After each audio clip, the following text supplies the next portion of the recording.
আম্মু আম্মু, ভূমিকম্প ভূমিকম্প। চাল ডাল কি আছে প্যাক করে রাখো, আমি একটু ঘুমাই। ও আম্মু, ভূমিকম্প। কি? ভূমিকম্প কোথায়? এখনই তো হলো, তুমি কই ছিলা? ওরে বান্দর, ভূমিকম্প আবার কখন হলো? খেয়াল করে দেখো, আবার শুরু হয়েছে। তোর মোবাইলে ভূমিকম্প হচ্ছে। কে করছে দেখো।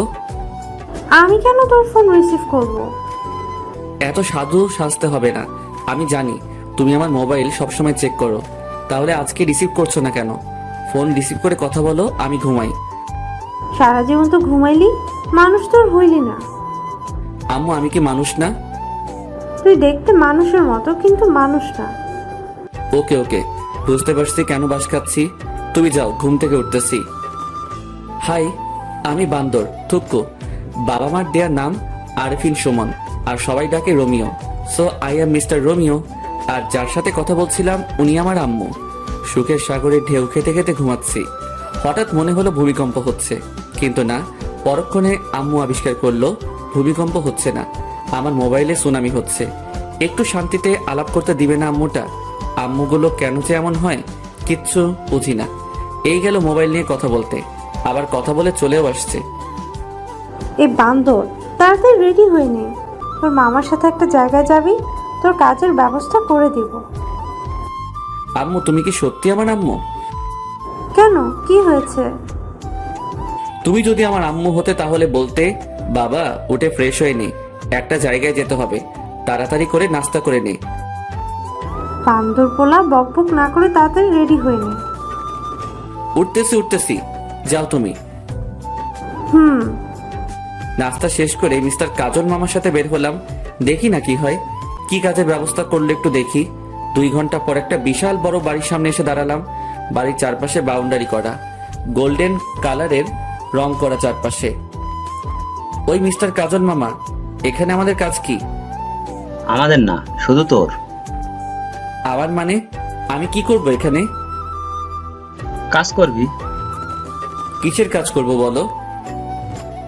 যেটা ঠিক করা হয় কথা বলে সেটা করবি। ঠিক করা মানে?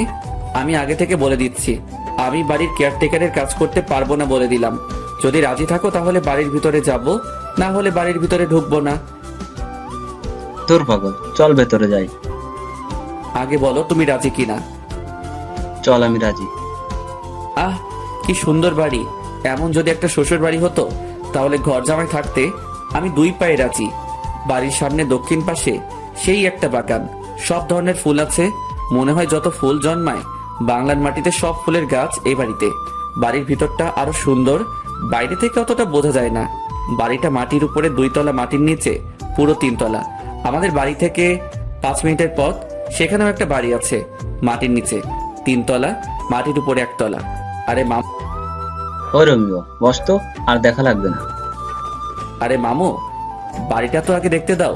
এত সুন্দর একটা বাড়ি, যদি এমন একটা শ্বশুর বাড়ি হতো। ওই চুপ কর, শ্বশুর বাড়ির চিন্তা করিস না, তাহলে চাকরিটা হবে না। চাকরি না হলে নাই, আমার তাতে কি? আমি তো। কাজল, কেমন আছো? জি ভালো আছি, আপনার খবর কি? এই তো ভালো। সাথে কি তোমার ভাগ্নে নাকি? জি, ওর কথাই বলেছিলাম আপনাকে। তা বাবা, কেমন আছো? জি আলহামদুলিল্লাহ ভালো। আপনি কেমন আছেন? এই তো ভালো। তা কি নিয়ে মামার সাথে কথা বলছিলা?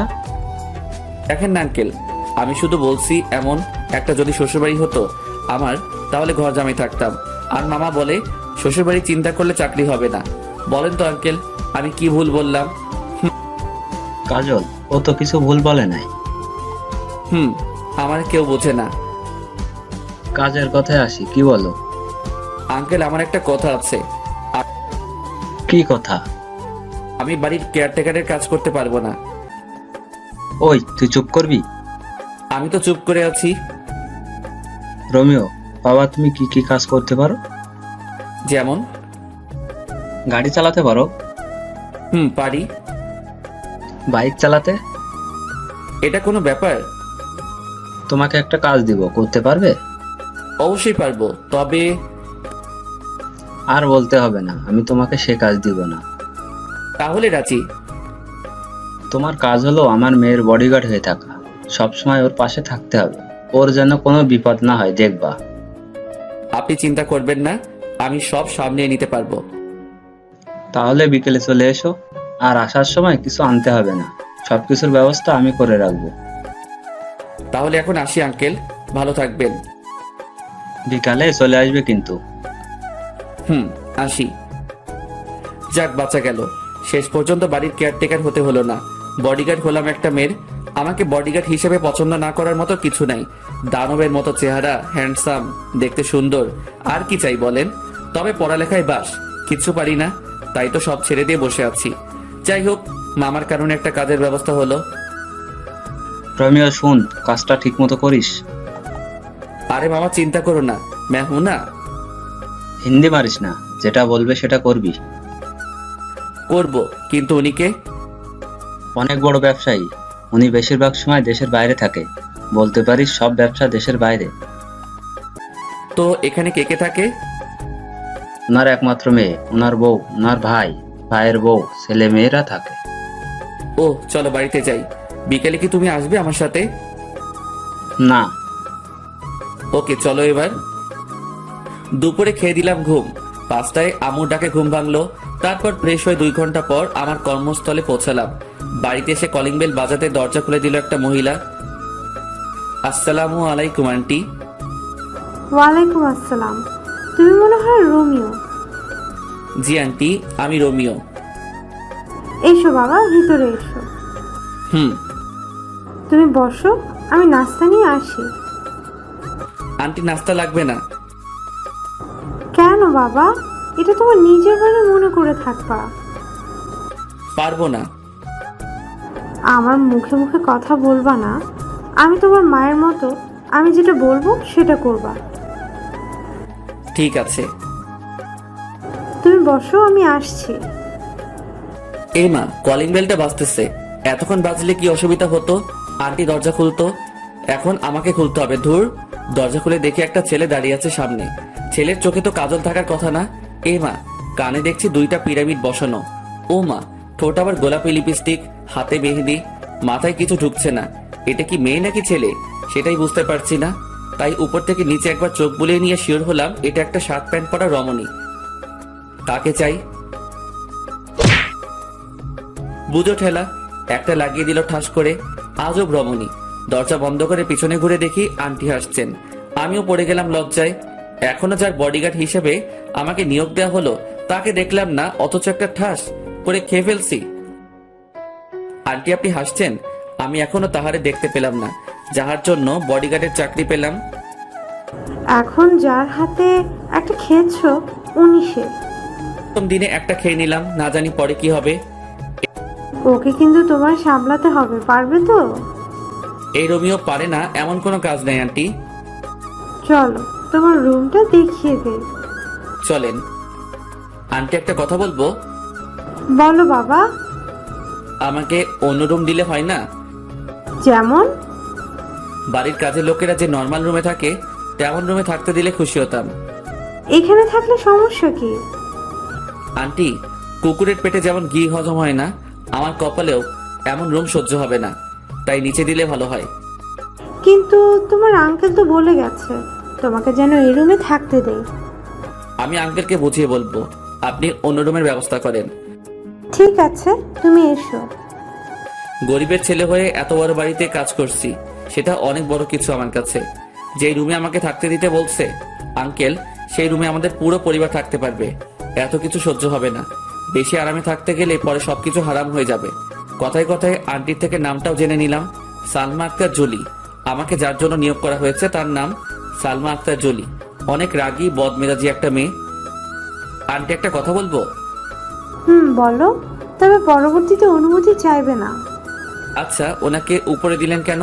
নিচে এত সুন্দর রুম থাকতে। ওর জন্য সব জায়গায় একটা করে রুম আছে, যেখানে ইচ্ছে সেখানে থাকে সে। ও। ঘোরাঘুরি করে বাড়িটা দেখতে দেখতে 10টা বেজে গেল। রুমে এসে বিছানায় শরীরটা এলিয়ে দিতেই ঘুম চলে আসলো। সেটা আর বেশিক্ষণ টিকলো না। আন্টি এসে খেতে ডাকলো। খাওয়ার কোনো ইচ্ছা ছিল না। আন্টির জোরাজোরিতে টেবিলে বসতে হলো। সবগুলো অপরিচিত মুখ আমার দিকে তাকিয়ে আছে। আন্টি সবার সাথে পরিচয় করিয়ে দিল। প্রায় 10 মিনিট হলো বসে আছি, এখনো কেউ খাওয়া শুরু করে নাই। সবাই ম্যাডামের জন্য অপেক্ষা করছে, তার আসার নাম নেই। আর এইদিকে এই কানন মেয়েটি আমার দিকে তাকিয়ে আছে, অস্বস্তি লাগছে। এই মাইয়া কি কোনোদিন ছেলে দেখে নাই? হা করে তাকিয়ে আছে। না, আর না, কিছু একটা করতে হবে। এই যে হা করে আছেন কেন? মশা ঢুকবে। হা হা হা, রোমিও ভাই ঠিকই বলেছেন। রোমিও ভাই বলবেন না, ভাইটা বাদ দেন। আচ্ছা ঠিক আছে। আমাকে পচানো হচ্ছে তাই না? এখানে পচানোর কি আছে? যেটা সত্যি সেটা বললাম। কি সত্যি বলছেন? মশা ঢুকবে, এটা কি সত্যি না? এখানে কি হচ্ছে? সবাই চুপ। সবাই চুপ করে আছে, কারণ জুলি ম্যাডাম আসছে। কাকে কি বলবে তার কোনো ঠিক নাই, তাই সবাই চুপচাপ বসে আছে। আর ওই মাইয়াটা আমার দিকে তাকিয়ে আছে। মা, এই ছেলেটা এখানে কেন? ও রোমিও, আজ থেকে এখানে থাকবে। তোর জন্য তোর নিয়োগ করা হয়েছে। আমার জন্য মানে? ও কি আমার বডিগার্ড নাকি? হ্যাঁ। আমি তোমাদের অনেকবার বলেছি আমার কোনো বডিগার্ড লাগবে না। ও সবার সাথে এখানে কেন? ও আমাদের সাথে একসাথে খাবে প্রতিদিন। এটা আমার শেষ কথা।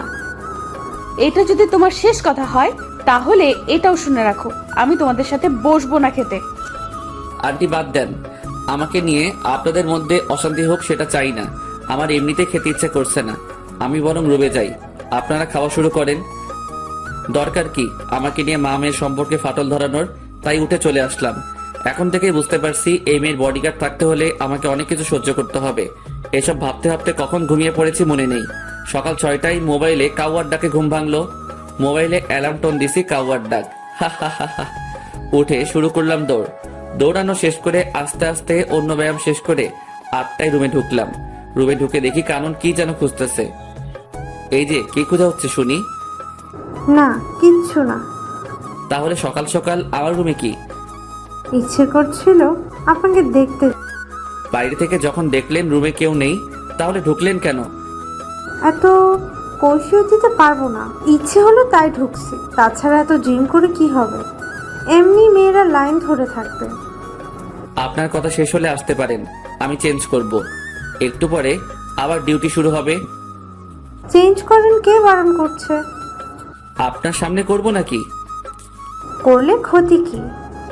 বের হতে বলছি, বের হন। না, আমার সামনে চেঞ্জ করতেই হবে। কি বিয়াদব মেয়েরে মাইরি! কি হলো?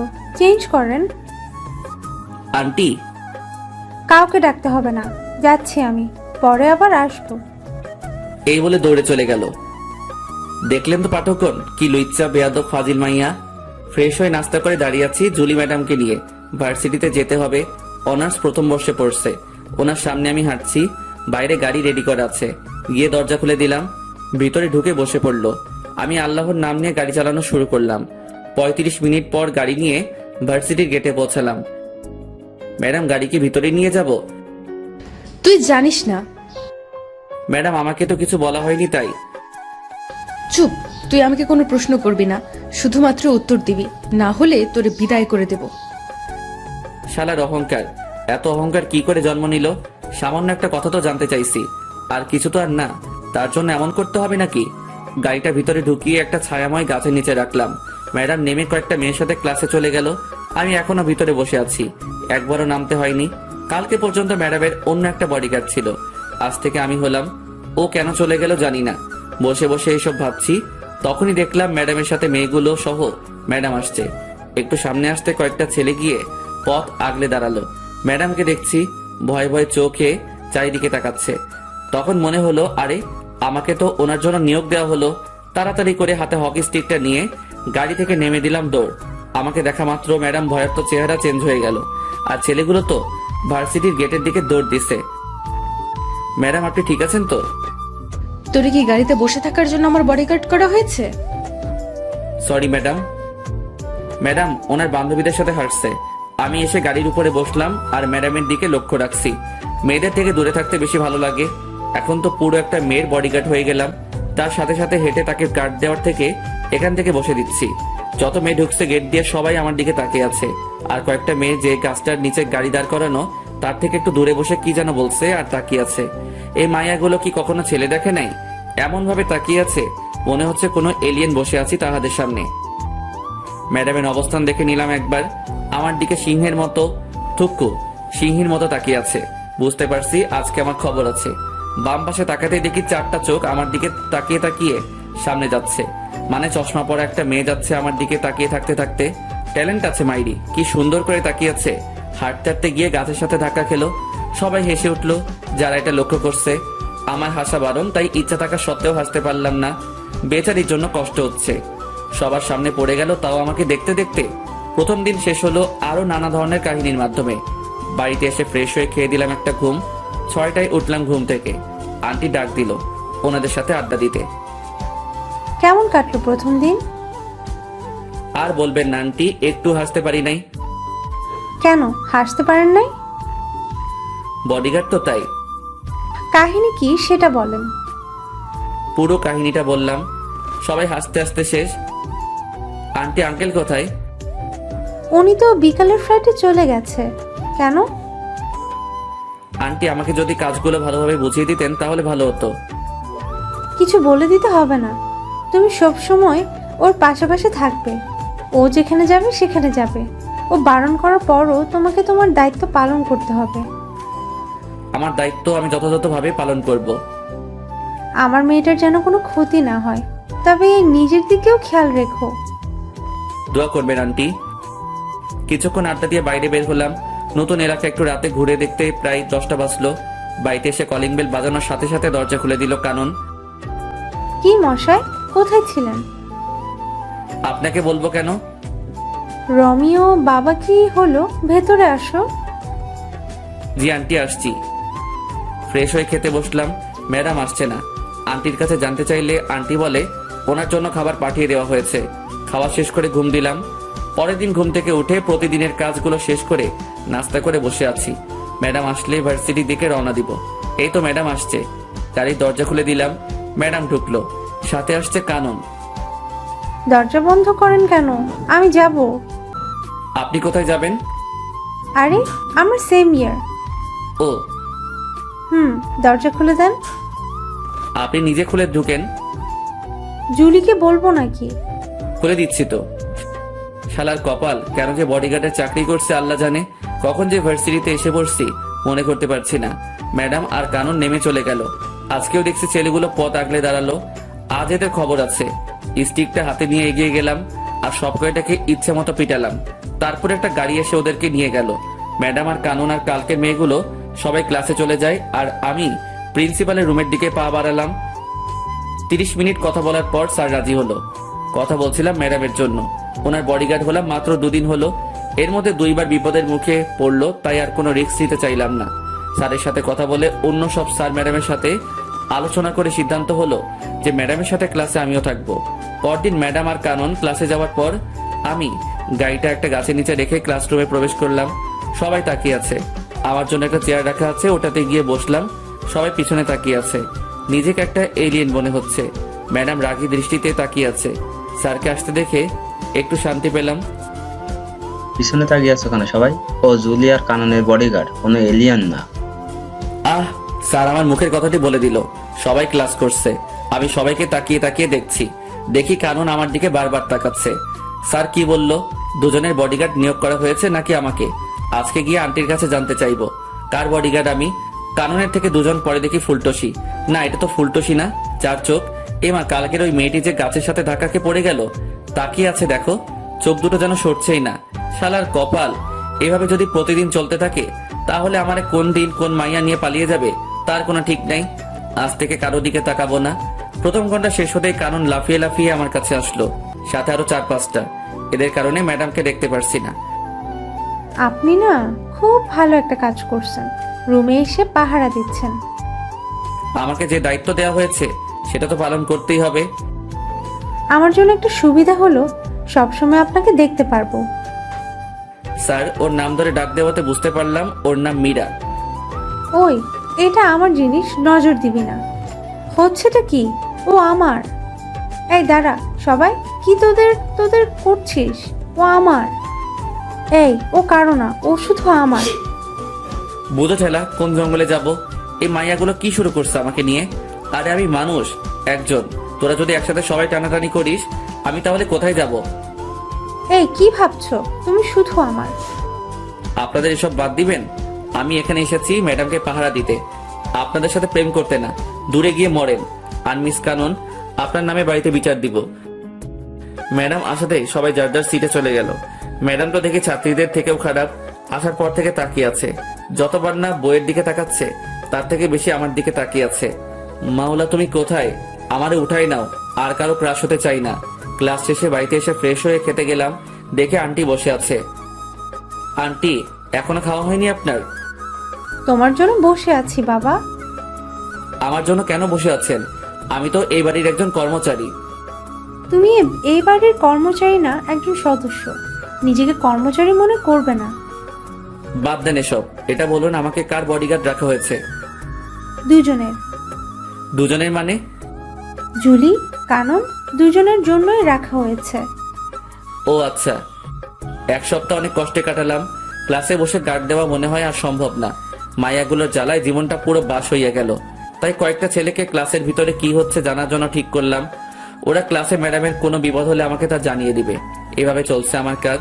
আর কানন মেয়েটা প্রতিদিন বিরক্ত করে আমাকে। 1 মাস পর সন্ধ্যায় রুম থেকে বের হওয়ার সাথে সাথে আন্টি এসে সামনে দাঁড়ালো। আন্টিকে কেমন যেন দেখাচ্ছে। আন্টি, কি হয়েছে? বাবা, তুমি ব্যাগটা গুছিয়ে নাও। কেন ব্যাগ গুছাবো বলেন আন্টি? আজকে রাতে কানন আর জুলি ওদের বন্ধুদের সাথে কোথায় যেন বেড়াতে যাবে। কয়েকটা দিন ওখানে থাকবে, তাই তোমাকে ওদের সাথে যেতে হবে। অনেকবার বারণ করছি, কেউ শুনতে চায় না। ওরা যাবেই যাবে। জানি না কোথায় কি বিপদ লুকিয়ে আছে, তাই তোমাকে ওদের সাথে যেতে হবে। আমি আছি তো আন্টি, আপনি টেনশন করবেন না। আমি ওনাদেরকে দেখে রাখবো। তাহলে তুমি রেডি হয়ে নাও। অনেকদিন হলো কোথাও যাই না, একটু ঘুরে আসাও যাবে। ম্যাডাম আর কাননকে নিয়ে রওনা দিলাম। বাড়ির বাইরে বাস এসে দাঁড়িয়ে আছে। আমাকে দেখা মাত্র মাইয়াগুলো রোমিও যাবে আমাদের সাথে বলে চিৎকার দিয়ে উঠলো। বাসে 3টা ছেলে আছে আর সবগুলো মেয়ে। ছেলেগুলোর সাথে গিয়ে বসলাম। কিছুক্ষণ গল্প করে ঘুমিয়ে পড়লাম। পুরো বাসে সবাই ঘুমাচ্ছে। সকালে চোখ করে দেখে অপরূপ এক দৃশ্য। অসাধারণ একটা জায়গায় এসে পড়ছি। সকালে সূর্যের আলো মুখে এসে পড়ছে। এখনো কেউ উঠে নাই, সবাই ঘুমাচ্ছে। অসাধারণ দৃশ্যটা দেখে আর বাসে বসে থাকতে পারলাম না, তাই দরজা খুলে নিচে নেমে পড়লাম। জায়গাটা অনেক সুন্দর। চারপাশটা ঘুরে ঘুরে দেখলাম। ঘুরতে ঘুরতে যখন লেকের পাড়ে এসে বসেছি তখনই মনে পড়লো এটা তো মহামায়া লেক। আমাদের বাড়ি থেকে 1 ঘন্টা লাগে গাড়ি নিয়ে আসতে। একটা বোট ভাড়া করে ঝর্ণা দেখতে গেলাম লেকের পূর্ব পাড়ে। প্রায় 3 ঘন্টা বোর্ডে করে ঝর্ণায় পৌঁছালাম। তার সিঁড়ি বেয়ে উপরে উঠলাম। তারপর সেখান থেকে লাফ দিলাম লেকের পানিতে। কিছুক্ষণ সাঁতার কেটে আবার বোর্ডে উঠলাম। 11:30 আগের জায়গায় দাঁড়ালো। আমি নেমে ওর ভাড়া দিয়ে বাসের দিকে রওনা দিলাম। সবাই বাইরে বসে আছে বাসের সামনে। ছেলে 3টা বাসের উপরে। আমি আস্তে আস্তে এগোচ্ছি আর ম্যাডাম আমাকে দেখে রাগী চোখে তাকিয়ে আছে। আর সবাই এসে আমাকে ঘিরে ধরলো। এই, তুই কোথায় গেছিলি? এখন কয়টা বাজে খবর আছে? ম্যাডাম, এটা আমার এলাকার মধ্যেই পড়ে। আমি এখানে আগে আরো এসেছি, তাই একটু ঘুরতে গিয়েছিলাম। কোথায় গিয়েছিলি যে ভিজে আসছিস? ঝর্ণায় গিয়েছি, লেকে সাঁতার কাটছি। ঝর্ণাও আছে এখানে? অসাধারণ একটা জায়গা ম্যাডাম এটা। সারাদিন অনেক ঘোরাঘুরি করলাম। সবাই অনেক আনন্দ করলো।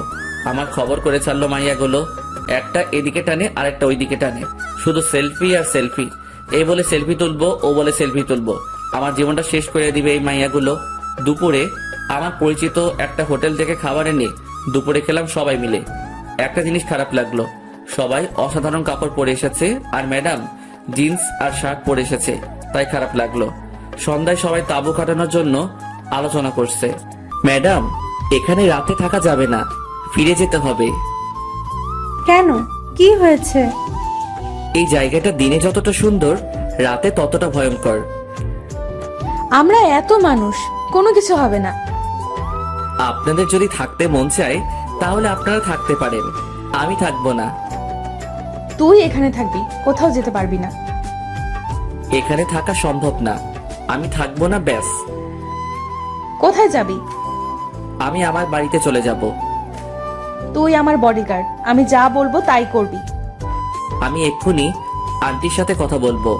আন্টি যা বলবে তা করব। Hello aunty. কি হয়েছে বাবা? আন্টি, এখানে থাকার কোনো জায়গা নেই। ম্যাডাম বলছে এখানে তাঁবু খাটাতে, কিন্তু জায়গাটা খুব খারাপ। সন্ধ্যার পর একটা মানুষের চিহ্ন থাকে না। এখন কি করব? আমি পারবো না এখানে থাকতে। তুমি কি জায়গাটা চিনো? হুম, আমাদের এখানে জায়গাটা। তুমি মোবাইল দাও জুলিকে। হুম, মাথা খারাপ নাকি? জীবনেও তো থাকবো না এখানে রাতে। এই জায়গায় যে থেকেছে রাতে সেই মরেছে। আমি বাবা এসবের মধ্যে নাই। এখনো বিয়ে করি নাই। বিয়ের আগে আমি পরলোক গমন করতে চাই না। কত স্বপ্ন ছিল, একটা বিয়ে করব, একটা ফুটবল টিমের বাবা হব। হে খোদা, আমি উপরে যেতে চাই না। আমি বাড়ি যাব। ওই কি বিড়বিড় করছিস? আমি মরতে চাই না। আমারই নিও না খোদা। ওই উল্টাপাল্টা কি বলিস? না ম্যাডাম, কিছু না। কথা বল। হ্যালো যমরাজ। রোমিও, কি হয়েছে বাবা? আমি তোমার আন্টি বলতেছি। ও আন্টি বলেন। তুমি সবাইকে নিয়ে চলে আসো। ধন্যবাদ আন্টি, আমি সবাইকে নিয়ে আসতেছি। সাবধানে এসো। হুম। ওই ড্রাইভার ভাই, তাড়াতাড়ি বাস চালু করো। নিজে বাসলে আম্মুর নাম থুক্কু, বাপের নাম। অবশেষে বাড়িতে এসে ঢুকলাম। সবাই বসে আছে। আন্টি প্রশ্নের উপর প্রশ্ন করছে, প্রশ্নের ভিতরে প্রশ্ন, প্রশ্নের বাইরে প্রশ্ন করেই যাচ্ছে। আন্টি কোনো প্রশ্নের উত্তর দিতে পারবো না, ঘুমাবো। সেই একটা ঘুম দিলাম। সকালে উঠে প্রতিদিনের কাজ শেষ করে বাড়িতে আসার সাথে সাথে আন্টি আবার শুরু করলো। রোমিও বাবা, ওখানে কি হয়েছে? কিছু হয়নি আন্টি। তাহলে ফিরে আসলে কেন? আন্টি, জায়গাটা ভয়ঙ্কর। রাতে যে সেখানে থাকতে চাইছে, পরদিন তাকে আর পাওয়া যায়নি। দিনে জায়গাটা যতটা সুন্দর, রাতে ততটা ভয়ঙ্কর। এত জলদি ভয়ঙ্কর হয়? তাহলে তুমি যে পানিতে সাঁতার কাটলে কেন? আবার কোথায় ঝর্ণা ছিল সেখানেও গিয়েছো? আমার অবস্থা খারাপ হয়ে গিয়েছিল পানিতে নামার পর। কেন? ওই লেকের পানিতে যারা সাঁতার কাটতে নামছে তাদের অনেককে আর পাওয়া যায়নি। পানির নিচে তলিয়ে গেছে। কয়েকদিন পর পর লাশগুলো ভেসে উঠতো, কিন্তু মানুষগুলোকে ডুবুরিরাও খুঁজে পায়নি। তাহলে তুই নামতে গেলি কেন ওই লেকের পানিতে? লোভ সামলাতে পারি নাই সাঁতার কাটার, তাই নেমে পড়েছিলাম। ও ছিল বলে আজকে তোরা সবাই বেঁচে গেলি, না হলে তো আর খুঁজেই পেতাম না তোদের। ম্যাডাম, গাড়ি বের করবো? ভার্সিটিতে যাবেন? না, আজকে কোথাও যাবে না কেউ। ঠিক আছে আন্টি। 2 দিন পর সকালে ব্যায়াম করে রুমে ঢুকে দেখি কানন বসে আছে। এই মাইয়া এখানে কেন? কি চাই আপনার? তোমাকে চাই রোমিও। আমি আমার কারো হতে পারবো না। তোমাকেই যে আমার হতে হবে। মাথা খারাপ করবেন না, জানতো। রিলেশন শুরু হওয়ার আগে জান বলে ডাকছো? এত বেশি বুঝেন কেন? আপনাকে যেতে বলছি এখান থেকে। আমি যাব না। কি করবা? বাইরে যাবেন নাকি আপনার আম্মুকে ডাকবো? ডাকো। আপনার আম্মুকে কি বলে ডাকবো বলেন তো? আমি তো জানি না। জানো না কেন? বিয়ে করি নাই তো, তাই সম্পর্কের প্যাচগুলো বুঝি না। বিয়ে করে ফেলো। বিয়ের কথা পরে আসবে, আগে বলেন আপনার আম্মুকে কি বলে ডাকবো? শাশুড়ি মা বলে ডাকবে। তাহলে ডাকি। হুম। শাশুড়ি মা। আরে আরে, কি করো? আন্টি বলে ডাকবা। এবার বাইরে যান, আমি ফ্রেশ হব। ভার্সিটি যাবেন না? যাবো তো। তাহলে গিয়ে রেডি হয়ে নিন, আমিও রেডি হয়ে নেই। আমি এখানে থাকবো। আরে, আপনি যাবেন নাকি আন্টিকে ডাকবো? ডাকো, দেখি পারো কিনা। আন্টি। কেউ সাড়া দেয় নাই তো। না।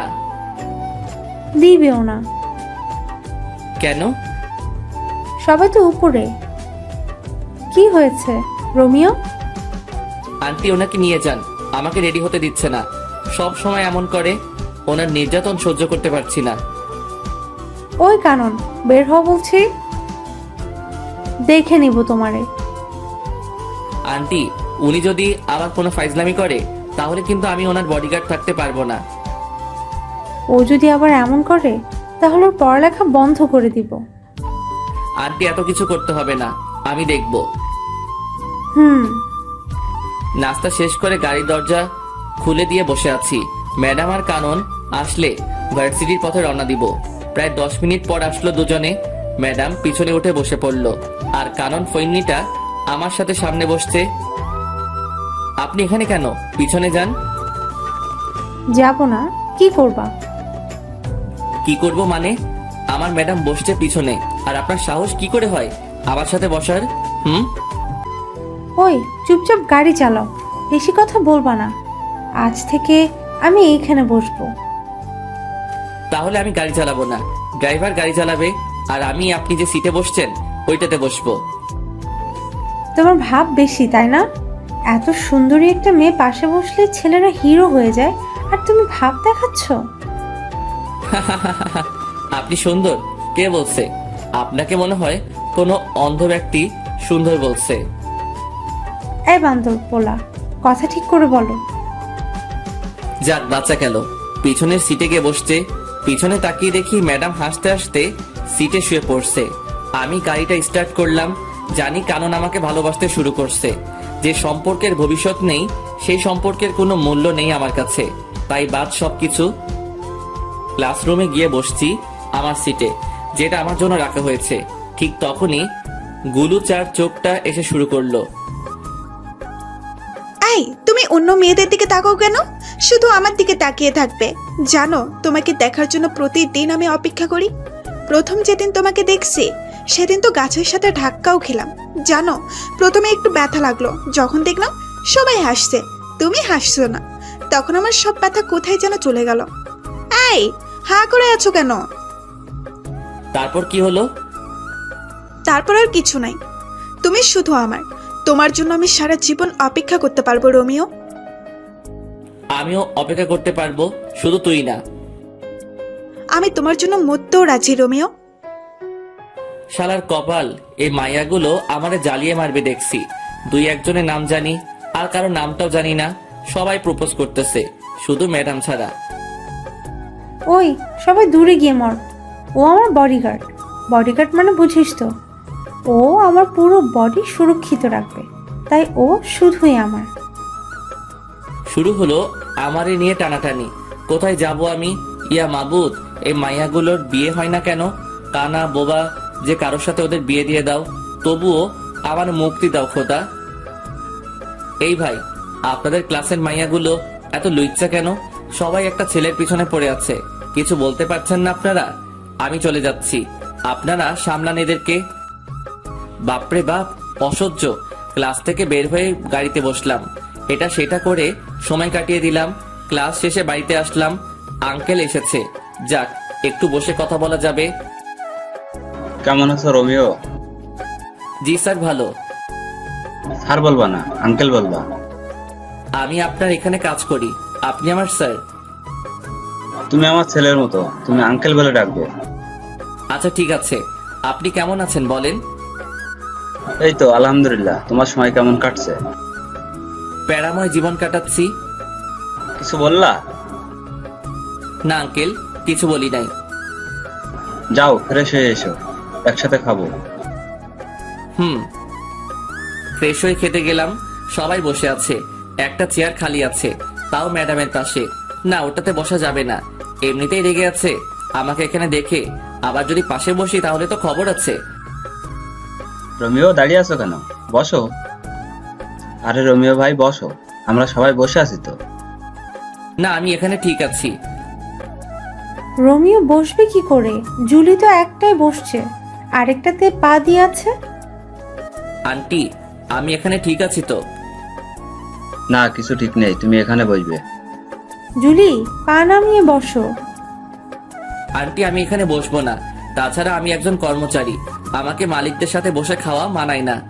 আমি আমার রুমে খাবো। বেশি কথা বলবা না, যেটা বলছি সেটা করো। জুলির পাশে বসো। আর শোনো, তুমি এ বাড়ির কর্মচারী না, আর যেন না শুনি এমন কথা। যাক, পা নামালো। রোমিও, আমি আবার চলে যাব এখন। জুলির খেয়াল রেখো। আঙ্কেল আমি আছি তো, আমি সব সামলে নিব। তুমি আসো বলে তো এখন আমি নিশ্চিন্ত। খাওয়া শেষ করা পর্যন্ত রাক্ষসীর মতো তাকিয়েছিল, মনে হচ্ছে আমাকে একা পেলে মশলা না মাখিয়ে খেয়ে ফেলবে। ম্যাডামের তাকানো দেখে বুঝতে পারছি আমার কপালে খারাপই আছে। খেয়ে সোজা বিছানায় দিলাম লম্বা করে ছোট একটা ঘুম। কতক্ষণ ঘুমাইছি জানি না। ঠান্ডা ঠান্ডা লাগছে কেন? ছাদ ফুটো হয়ে গেল নাকি? তাকিয়ে দেখি ম্যাডাম। না ম্যাডাম আমার রুমে কেন আসবে? স্বপ্ন দেখছি না তো? চিমটি কেটে দেখি, না না এটা স্বপ্ন না, সত্যি। রাগী দৃষ্টিতে তাকিয়ে আছে, চোখ দিয়ে আগুনের ফুলকি বের হচ্ছে। হাতে বালতি কেন? তাহলে কি ম্যাডাম পানি ঢেলে দিল আমার গায়ে? কিন্তু কেন এমনটা করলো? আবুলের মতো তাকিয়ে আছিস কেন? কি করব ম্যাডাম? আমি শপিং করতে যাব। তো আমি কি করব? কি করবি মানে? তোরে কেন রাখা হয়েছে জানিস না? সরি ম্যাডাম, আমি ফ্রেশ হয়ে আসছি, 2 মিনিট সময় দেন। 2 মিনিট থেকে 1 সেকেন্ড লেট করলে দেখবি তোরে কি করি। শালার কি কপাল, ঘুমানোর অপরাধেও থাপ্পড় খাচ্ছি। তাড়াতাড়ি করে ফ্রেশ হয়ে এসে রেডি হলাম। রুম থেকে বের হয়ে দেখি ম্যাডাম সোফায় বসে আছে। ম্যাডাম চলুন। 12 সেকেন্ড লেট করে এসেছিস। Sorry madam. 12 সেকেন্ড লেট করে 12টা থাপ্পড় খেতে হলো। হয়তো দুপুরে ওনার পাশে বসে খেয়েছি বলে ভালোই শাস্তি দিচ্ছে। কোনোদিন ভুলেও আর টেবিলে বসে খাবো না। 4:30টায় বের হয়েছি আর এখন বাজে 7টা। ম্যাডামের পিছন পিছন হাঁটতেছি, একবার এই দোকানে আরেকবার ওই দোকানে ঢুকতেছে। এখনো একটা কিছুই নিল না। কেউ একজনকে দেখলাম, কে হতে পারে? এই তো আবার দেখলাম লুকিয়ে গেছে ওই দাঁড়িয়ে থাকা পুতুলের পাশে। ওকে ধরতে গিয়ে পিছনে তাকিয়ে দেখি ম্যাডামকে মারতে আসছে। পিছন থেকে ছুরি নিয়ে কোনো মতে দৌড়ে গিয়ে ম্যাডামকে হালকা ধাক্কা দিয়ে সরিয়ে নিলাম। কোপটা আমার ডান হাতে লাগলো। সে অবস্থায় ম্যাডামকে নিয়ে দৌড়াচ্ছি। শপিং মলের অনেক ভিতরে চলে গিয়েছিল, তাই গাড়ির কাছে যেতে সময় লাগছে। বাম হাতে ম্যাডামকে শক্ত করে ধরে রেখে দৌড়াচ্ছি। ম্যাডাম চিৎকার করে উঠছে। তাকিয়ে দেখি ম্যাডামকে ছুরি মেরে দিচ্ছে। টেনে সামনে নিয়ে আসলাম। ছুরিটা আমার বাম হাতে ঢুকে গেছে। সামনে মানুষের ভিড়ে যেতে একটু কষ্ট হচ্ছিল। তখন পিছন থেকে একটা কোপ খেলাম। আর একটু এগিয়ে যাওয়ার পর ম্যাডাম পড়ে গেল। টেনে তুলে দেখি দাঁড়াতে পারছে না, তাই কোলে তুলে নিয়ে দৌড় শুরু করলাম।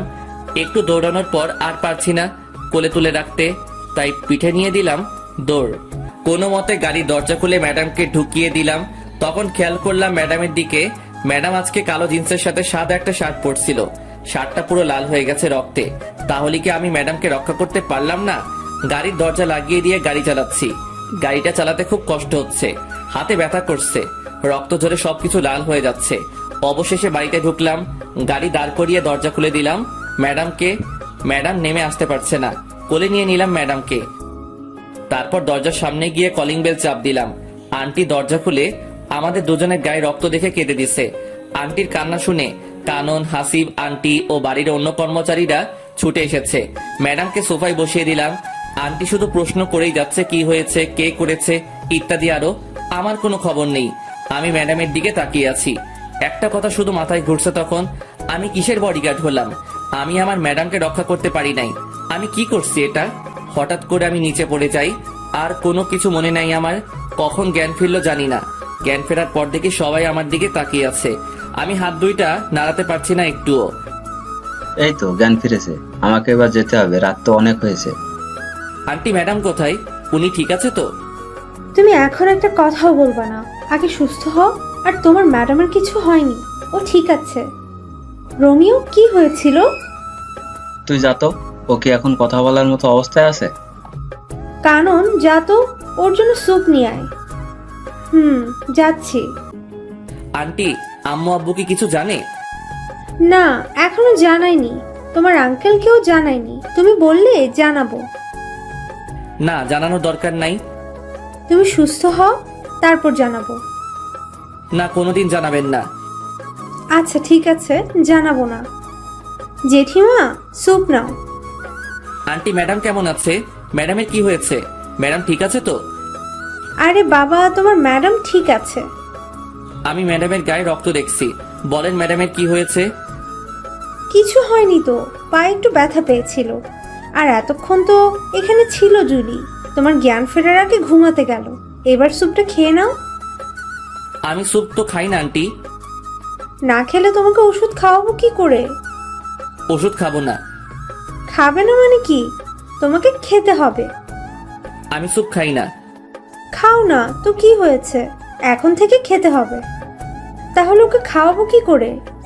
জেঠিমা, ও একপাশে মুখ করে শুয়ে আছে, মাথাটা হালকা উঁচু করে খাইয়ে দাও। ঠিক আছে। আমি কিন্তু খাবো না আন্টি। চুপ, বেশি কথা বলবা না। আন্টি ওষুধ খাইয়ে চলে গেল। আমি এক পাশে মুখ করে শুয়ে আছি, ভালো করে ঘুমাতেও পারছি না। চিত হয়ে শুতে গেলে পিঠের সেলাই খুলে যেতে পারে। কখন ঘুমিয়ে পড়ছি নিজেও জানি না।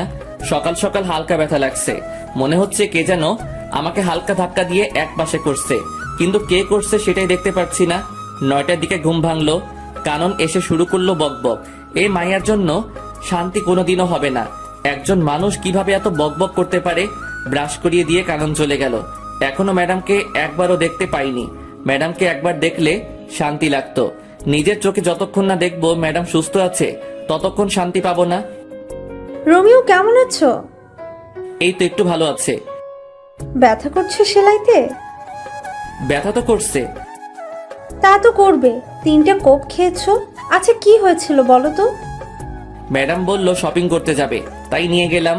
দোকানগুলো ঘুরে ঘুরে দেখছিল, কিন্তু হঠাৎ করে হামলা করলো। অনেক কষ্টে পালিয়ে আসছি। এত রাত পর্যন্ত শপিং মলে কি করছিলে? সেটা তো ম্যাডাম জানে। ম্যাডাম কিছু নিচ্ছে না, শুধু ঘুরছে। একটা দোকানে গিয়ে যখন বসছে তখনই হামলা হলো। যা হওয়ার হয়েছে, এবার নাও, নাস্তা করে নাও। আন্টি নিজের হাতে নাস্তা খাইয়ে ওষুধ খাইয়ে দিয়ে চলে গেল। 5 দিন পর সেলাই খুলে দেওয়াতে একটু আরাম করে ঘুমাতে পারছি, বসতে পারছি, হাঁটতে পারছি। তবে রুমের বাইরে যেতে দেয় না, কেউ না কেউ এসে বাধা দিয়েই দিবে। তবে এখনো ম্যাডামকে দেখতে পারলাম না। ম্যাডাম কোথায়, কি করছে কিছু জানি না। 18 দিন পর সুস্থ হলাম। সকালে ঘুম থেকে উঠে আস্তে করে দৌড়াচ্ছি, জিম করছি। অনেক কষ্ট হচ্ছে সব করতে, কিন্তু কি করব? এই 18 দিনে জোর করে খাইয়ে খাইয়ে আমার পেট বড় করে দিছে। এত বড় পেট দেখতে খুব খারাপ লাগছে। বাড়িতে এসে ঢুকলাম মাত্র, সাথে সাথে শুরু হলো আন্টির ঝাড়ি। রোমিও, তুমি অসুস্থ শরীর নিয়ে কোথায় গিয়েছিলে? আন্টি একটু দৌড়াতে গিয়েছি, আর আমি এখন পুরো সুস্থ আছি। আজ থেকে আমি আবার আমার কাজ করব। তুমি কোথাও যাবে না, আরো কিছুদিন যাক। না আন্টি, আমি আমার কাজ করব আজ থেকে। আমি পুরো সুস্থ। তোমার যা ইচ্ছে তাই করো, আগে নাস্তা করে নাও। ফ্রেশ হয়ে নাস্তা করে নিলাম। এই তো ম্যাডাম আসছে। অনেকদিন পর দেখলাম ম্যাডামকে। যা বাবা, আমি আবার কি করলাম? রাগী চোখে তাকিয়ে আছে কেন সেটাই তো বুঝতেছি না। শালার কপাল, ম্যাডামের রাগী চোখে তাকিয়ে থাকার কারণটা কি বুঝতে পারলাম না। এত কিছু না ভেবে গাড়িটা স্টার্ট করলাম। গাড়িটা প্রতিদিনের মতো গাছের নিচে রেখে ক্লাসে গিয়ে বসলাম। অনেকদিন পর আসাতে মায়াগুলো শুধু প্রশ্নের উপর প্রশ্ন করে যাচ্ছে। আমি শুধু ওদের প্রশ্নগুলো শুনেই যাচ্ছি। কতজনের উত্তর দিব, কে কোন প্রশ্ন করছে সেটাই তো মনে করতে পারছি না। ওই সবাই চুপ কর। আমার বাবুটার এত বড় একটা বিপদ গেল, আর তুই আমাকে একটুও জানালি না। তোরে জানিয়ে কি করব? তুই কি ওরে সুস্থ করে দিতে পারবি নাকি? ও না পারলেও আমি পারবো। আমি ওকে আর তোদের বডিগার্ডের কাজ করতে দিব না। ওই চুপ, তোদেরকে আগেও বলছি ও শুধুই আমার। আর কেউ যদি ডিস্টার্ব করিস তাহলে তোদের খবর আছে, বলে দিলাম। কারণ তুই যেমন করছিস যে মনে হচ্ছে ও তোর হবু বর, আর যার জন্য এত কিছু করলো সে তো ফিরেও দেখে নাই। সেটা ওর ব্যাপার। এই মাইয়াগুলো প্রতিদিন বিরক্ত করেই চলছে। ওদের জন্য কোথাও শান্তি নাই। যেখানে যাই সেখানেই ওদের জ্বালাতন করে যাচ্ছে। প্রায় 1 মাস পরে ম্যাডাম আর কানন ক্লাসে গেল। আমি বাইরে বসে আছি। ওদের জ্বালায় ক্লাসে থাকতে পারছি না। একদিন ক্লাসে থাকলে একদিন বাইরে থাকতে হয়।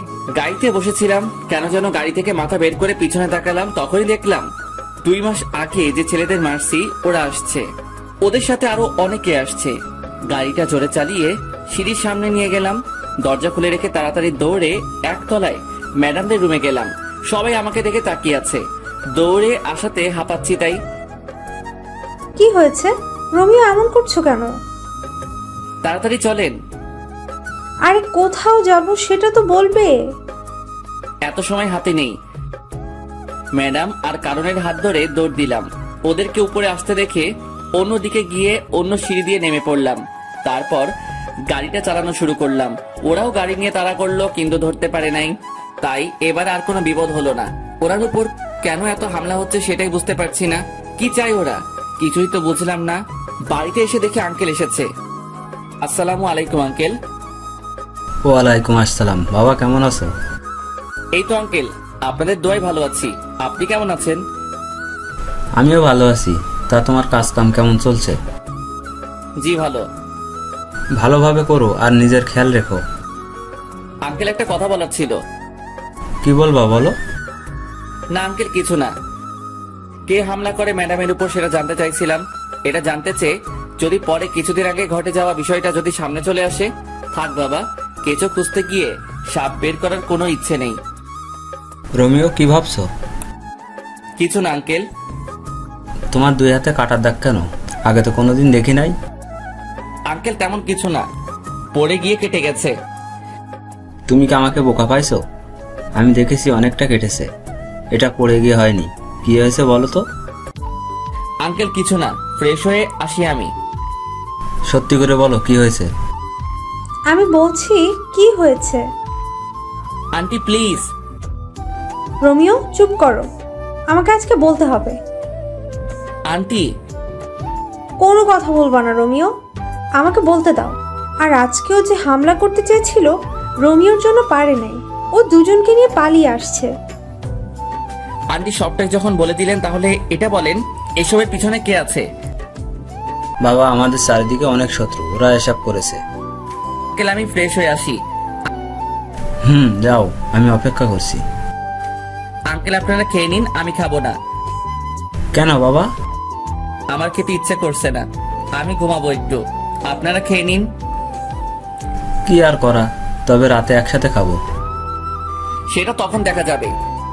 রুমে এসে ফ্রেশ হয়ে দিলাম সেই একটা ঘুম। 6টার সময় ঘুম থেকে উঠে ফ্রেশ হয়ে একটু ঘোরাঘুরি করে বাসায় আসলাম। রোমিও এখানে এসো, একটু আড্ডা দিব। আঙ্কেল আমি এখানে ঠিক আছি তো। আরে এসো তো। বসো, একটা কথা বলছি শোনো। আমি জুলির বিয়ে দিয়ে দেবো। আঙ্কেল এটা কি বলেন? ম্যাডামের তো এখনো পড়ালেখা শেষ হয়নি, এখন বিয়ে দিয়ে দিলে ওনার ক্যারিয়ারের কি হবে? ক্যারিয়ার পরে, আগে আমি আমার মেয়ের জন্য সুরক্ষা চাই। আমি আমার এক বন্ধুর ছেলের সাথে ওর বিয়ে ঠিক করেছি। ও আমেরিকাতে থাকে। বিয়ের পর জুলিকে নিয়ে যাবে আমেরিকায়। ওখানে আমার মেয়ে সুরক্ষিত থাকবে। ওরা কি জুলিকে বিয়ের পরে পড়াবে? সেটা ওদের ব্যাপার। আমি এই মাসের মধ্যেই বিয়ে দিয়ে দেবো জুলির। তুমি যা ভালো বুঝবে তাই করো। যাক বাবা, আমাকে আর বডিগার্ডের চাকরি করতে হবে না। ম্যাডামের বিয়ে হয়ে গেলে বাড়িতে গিয়ে নাকে তেল দিয়ে ঘুমাবো। রোমিও আসবো? এসে তো পড়েছেন, আবার আসবো বলার দরকার কি? আমাদের তো লাইন পরিষ্কার হয়ে গেল। কিসের লাইন? জুলির পরে তো আমার সিরিয়াল, তাই বলছি আমাদের লাইন পরিষ্কার হয়ে গেল। ম্যাডামের পরে আপনার সিরিয়াল ঠিক আছে, তাতে আমাদের লাইন পরিষ্কার হবে কেন? আমাদের লাইন পরিষ্কার হবে না কেন? আমি তো তোমাকে ছাড়া অন্য কাউকে বিয়ে করব না। কি? শোনো নাই, আবার বলছি, আমি তোমাকে বিয়ে করব। জীবনেও না। কেন করব না? আমার কোন দিক দিয়ে কমতি আছে? আমি আপনাকে কেন বিয়ে করতে যাব? তাছাড়া আপনার মতো পেতনিকে বিয়ে করার কথা তো ভাবতেও পারি না। ওই রোমিও, আমি পেতনি? না, পেতনি রানী। তোরে আমি দেখে নিব রোমিও। ভাগেন তো। দাঁড়া, তোর খবর আছে। এটার খবর? কোন চ্যানেল? সংবাদ পড়বে কে? রিপোর্টার কে? ক্যামেরাম্যান কে? বিরক্তিকর ছেলে একটা। রাগে হনহন করে চলে গেল কানন। একটু লজ্জাও নাই মাইয়ার, এসে বিয়ের প্রস্তাব দিচ্ছে। আমি জীবনেও তো এই মাইয়ারে বিয়ে করব না।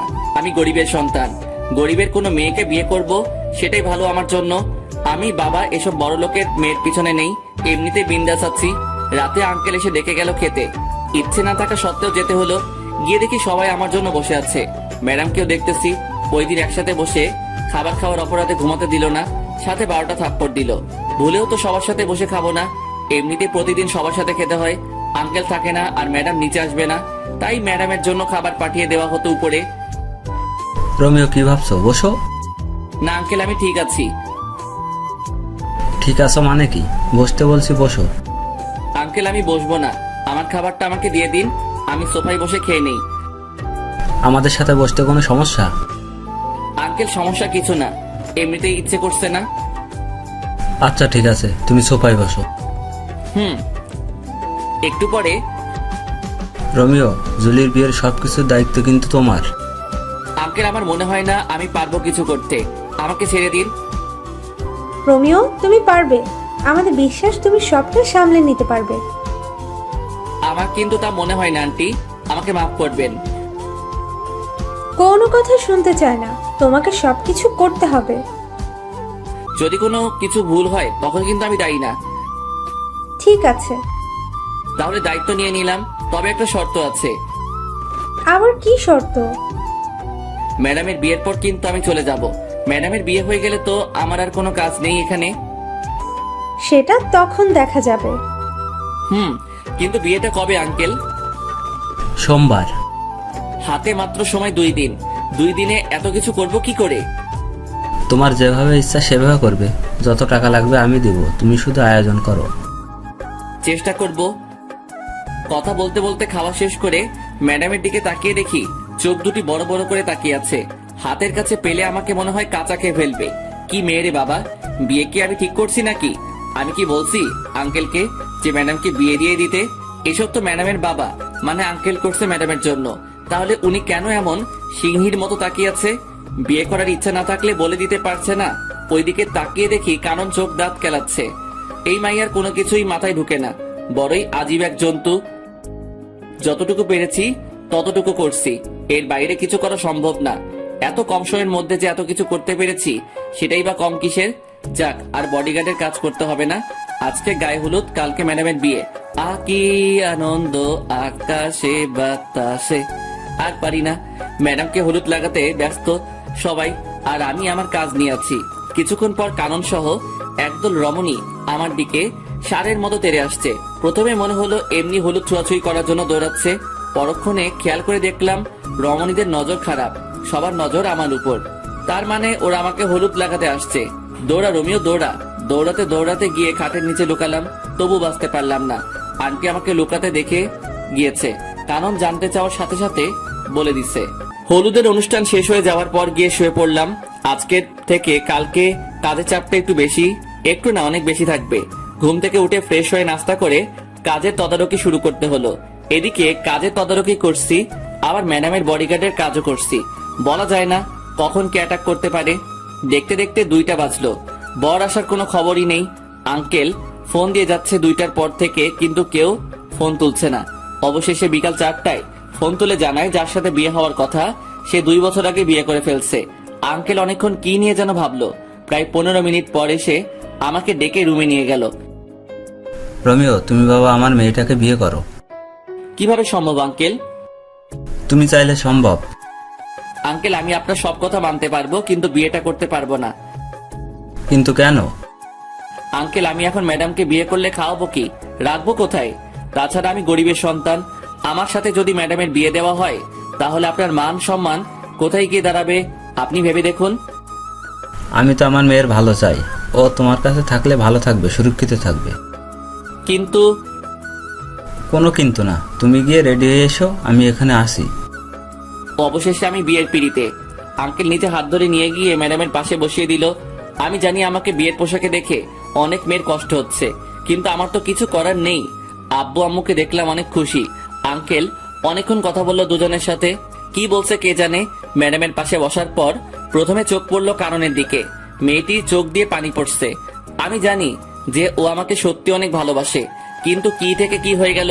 তবে আমি একটু জিনিস এখন থেকে বুঝতে পারছি যে এই বিয়েটার পর থেকে আমার কপালে অনেকগুলো থাপ্পড় আছে। কয়টা আছে সেটা জানি না। বিয়ের সব আনুষ্ঠানিকতা শেষে ম্যাডামকে রুমে নিয়ে গেল। আমি টুপ করে আমার রুমে ঢুকে বিয়ের পোশাক ছেড়ে একটা জিন্স আর টি শার্ট পরে বাইরে বের হলাম। এদিক সেদিক ঘোরাঘুরি করছি, কিছু মাথায় ঢুকছে না। রাত 10টায় বাসায় ঢুকলাম। এত রাত করে বাড়ি ফিরাতে কেউ দেখেনি। রোমিও, কোথায় গিয়েছিলে? একটু বাইরে গিয়েছিলাম। তোমাকে তো বিয়ের পর থেকে খুঁজে পাওয়া যাচ্ছে না, কোথায় ছিলে? ভালো লাগছে না তাই একটু বাইরে বের হয়েছিলাম। বুঝলাম। এখন খেতে আসো। জি ম্যাডাম, খাবেন আন্টি? জুলি, এখন থেকে তোমার বউ ম্যাডাম না, ঠিক আছে? আর আমরা দুজনকে তুমি মা বাবা বলে ডাকবে। আগে ম্যাডাম আমাকে মেনে নিক, তারপর ভেবে দেখব। তাও ঠিক বলছো, এখন খেয়ে নাও। কানন চুপচাপ খাচ্ছে আর বারবার আমার দিকে তাকাচ্ছে। আমি জানি মেয়েটি অনেক কষ্ট পেয়েছে। ভালোবাসার মানুষটা অন্য কারো হয়ে যেতে দেখলে কে বা ভালো থাকতে পারে। খুব কষ্ট হচ্ছে কাননের জন্য, কিন্তু আমার কিছুই করার নেই। চুপচাপ খেয়ে নিলাম। সারাদিনের ক্লান্তি ভর করে আছে, এখন একটা ঘুম দিতে পারলে ভালো হয়। রোমিও, কোথায় যাচ্ছ? ঘুমাতে যাচ্ছি। তা তো বুঝলাম, কিন্তু ওইদিকে কেন? কোথায় যাব? আমার রুম তো ওইটা। আজ থেকে তোমার আর জুলির রুম একটা, আর আজকে তোমাদের বাসর রাত। তুমি উপরে জুলির রুমে যাও। কানন বলছে এই কথা ও কিভাবে পারলো এত তাড়াতাড়ি নিজেকে মানিয়ে নিতে? যাক, ভালোই হলো। যত তাড়াতাড়ি মানিয়ে নিতে পারবে ততই ভালো হবে তার জন্য। ওই রোমিও, কি ভাবছো? না, কিছু না। তাহলে যাও জুলির রুমে। আচ্ছা চলো, আমি তোমাকে এগিয়ে দেই। লাগবে না। আরে চলো তো। কানন জোর করে বাইরে থেকে ধাক্কা দিয়ে ম্যাডামের রুমে ঢুকিয়ে দিয়ে দরজা বাইরে থেকে বন্ধ করে দিছে। আমার এখন কি করা উচিত আমি বুঝতে পারছি না। সোফায় গিয়ে শুয়ে পড়বো নাকি ম্যাডামের সাথে কথা বলবো? রুমের মধ্যে পায়চারি করছি আর ভাবতেছি কি করব। এদিকে ম্যাডাম আমার দিকে তাকিয়ে আছে, আমার গতিবিধির উপর নজর রাখছে। প্রায় 45 মিনিট ভেবেও কিছু পেলাম না। আরো 5 মিনিট পর ম্যাডাম প্রথম মুখ খুলল। বান্দরের মতো লাফাচ্ছিস কেন? ম্যাডাম, লাফাচ্ছি না তো, ভাবছি। কি ভাবছিস? বলা যাবে না। না বললে নাই, তোর কথা শোনার শখ আমার নাই। ম্যাডাম, আজকের এই বিয়ের জন্য আমি দায়ী না। তাহলে কে দায়ী বল? আপনার বাবা, উনি জোর করে বিয়ে দিচ্ছে। আমি কি করব বলেন? বিয়ে দিছে শেষ, আর কোনো কথা নাই। আমি তোরে মানবো না। আমার ঠেকা পড়ছে নাকি? ওই শোন, আমি তোরে আমার বর হিসেবে মানবো না। কোনো দিন যদি স্বামীর অধিকার নিয়ে আসছিস তো সেদিন দেখবি কি করি তোরে। আমি এখন একটু ঘুমাবো, আসি। ওইদিকে কই যাস? আমার রুমে ঘুমাবো। কারণের রুমে যাবি না বলে দিলাম। ম্যাডাম, এখানে কাননের কথা আসছে কেন? তোর তো আবার ওর সাথে ভাব বেশি। এখন যদি ওর কাছে চলে যাস? তাতে আপনার কি? বেশি কথা বলবি না। যা, কোথায় যাবি? আমার ঘুম পাচ্ছে। কত বড় ফাজিল মাইয়া, নিজে তো বাসর ঘরে জায়গা দেয় নাই, আবার কারণের কথা বলছে। আমি লুইচ্চা, বদমাইশ, ইতর, চরিত্রহীন হতে পারি, তাই বলে অন্যের দিকে নজর দিব কেন? ঘরে বউ থাকতে ইস, দেখতে বউ বলে মনে হচ্ছে না, মনে হচ্ছে কোনো পরী বসে আছে বিছানায়। আচ্ছা, পরীদের তো ডানা থাকে, আমার বউয়ের কি ডানা ছিল? যদি ডানা থাকতো তাহলে তো দেখতাম। আজ প্রথম ম্যাডামকে শাড়ি পরা অবস্থায় দেখছি। অন্য মেয়েরা তো শখ করে হলেও শাড়ি পরে, কিন্তু উনি কখনো পরে নাই। কখন ঘুমিয়ে পড়ছে নিজেই জানি না। সকালে দুলাভাই দুলাভাই দুলাভাই চিৎকারে ঘুমের কয়টা বাজলো খবর নেই। কে এই রমণী সকাল সকাল দুলাভাই দুলাভাই করে দরজা ধাক্কাচ্ছে? গুড মর্নিং দুলা ভাই। শুধু তাকিয়ে আছি। এই মাইয়ার এমন আচরণ দেখে তো আমি পুরাই টাসকি। দুলা ভাই, কি দেখছেন? আপুকে দেখেন না কালকে? না, দেখি নাই আপুকে। আমি তো নিজে নিয়ে গেলাম আপনাকে আপুর রুমে, বাসর ঘরে। তো কি হয়েছে? কি হয়েছে মানে? কালকে কি আপনি আপুর সাথে বাসর করেন নাই? কে বলছে করি নাই? করছি তো। তাহলে আপনি এখানে কেন? আপনার আপু বলছে সকাল 10টায় উঠবে। আমি যদি ওখানে থাকি তাহলে আপনি ডিস্টার্ব করলে ঘুমাতে পারবে না, তাই আমারে সকাল সকাল এখানে পাঠিয়ে দিল। দুলা ভাই, আপু কি দিল কালকে রাতে? যা দিল তা তো বলা যাবে না। ভাই বলেন না, আমি ছাড়া তো কেউ জানবে না। আপনাকে বলবো কেন কালকে রাতের কাহিনী? ভাইয়া বলেন না প্লিজ। বলবো। বলেন। আমার লজ্জা করছে। ইস, মেয়েদের মতো লজ্জা পাওয়ার কিচ্ছু হয়নি, বলেন। বলবো। আরে বাবা বলেন না। বাস। কি? কালকে রাতে আপনার আপু আমারে বাস দিছে। এই কথাটা আরো আগে বলে দিলে কি হতো? আগে না বলি আর পরে বলছি, কথা তো বলছি নাকি? তা কেমন বাস দিল? লম্বা, তৈল মাখানো লম্বা লম্বা বাস দিল। ভালো করছে। এখন উঠে আসুন। আর জিম করতে যেতে হবে না, বিয়ে তো হয়ে গেছে, কেউ পড়বে না। কি মেয়ে রে বাবা, জানি মেয়েটি ফাজিল, তবে এতটা যে ফাজিল সেটা জানতাম না। কথা বাড়িয়ে লাভ নেই, খেয়ে আসি। রমিও বাবা, তোমাকে একটা কথা বলি, আমার মেয়েটিকে কেউ কোনোদিন কোনো কিছু জোর করে করাতে পারেনি। ওর যা ভালো লাগে ও তাই করে।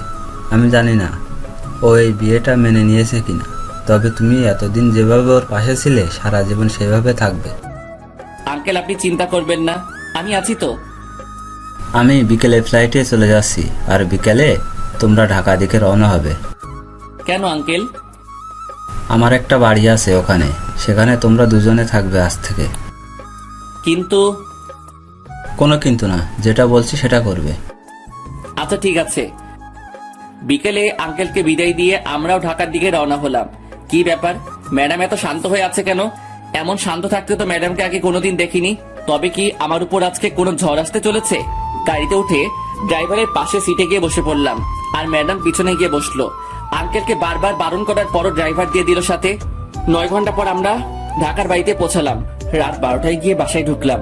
বাড়িতে কেউ না থাকলে যা হয় আর কি, সব জায়গায় ময়লা জমে আছে, কেমন যেন একটা গন্ধ আছে। আমি চারপাশে তাকিয়ে তাকিয়ে দেখছি, আর ম্যাডাম আমার দিকে চোখ বড় বড় করে তাকিয়ে আছে। ওই তাকিয়ে তাকিয়ে কি দেখছিস? অনেক ক্লান্ত লাগছে, আমি ঘুমাবো। কে বারণ করছে আপনাকে ঘুমাতে? গিয়ে ঘুমিয়ে পড়েন। ঘুমিয়ে পড়বো মানে কি? আমি কি না খেয়ে ঘুমাবো নাকি? তো খেতে বারণ করছে কে? খাবার পাবো কোথায় আমি? তুই গিয়ে নিয়ে আয়। কোনটা করবেন সেটা বলেন। আগে খাবেন নাকি ঘুমাবেন? দুইটা করব। আগে কোনটা করবেন? খাবো। কি খাবেন? বিরিয়ানি খাবো। সাথে আর কিছু লাগবে? একটা প্রাণাপ নিয়ে আসবি। টাকা দেন। এই তোর লজ্জা করে না আমার কাছে টাকা চাইতে? লজ্জা করবে কেন? টাকা তো আমি রাখছি আপনার ব্যাগে। কি? আপনি ব্যাগ খুলে দেখেন। কখন রাখছিস? রাখছি বলা যাবে না। এখন টাকা দেন, না হলে পরে কিছুই পাবো না। এই নে। 200 টাকা দিয়ে কি পাবো ম্যাডাম? কি পাবি তুই বল? 2টা বিরিয়ানি প্যাকেট পাবো, আর একটা প্রাণাপ পাবো। ঠিক আছে, তো আর কি? আর কি মানে? সকালে নাস্তা যে করবেন, আটা ময়দা কিছু তো একটা লাগবে। বেশি কথা বলবি না। সকালেও বাইরে থেকে নিয়ে আসবি। এখন তাড়াতাড়ি যা।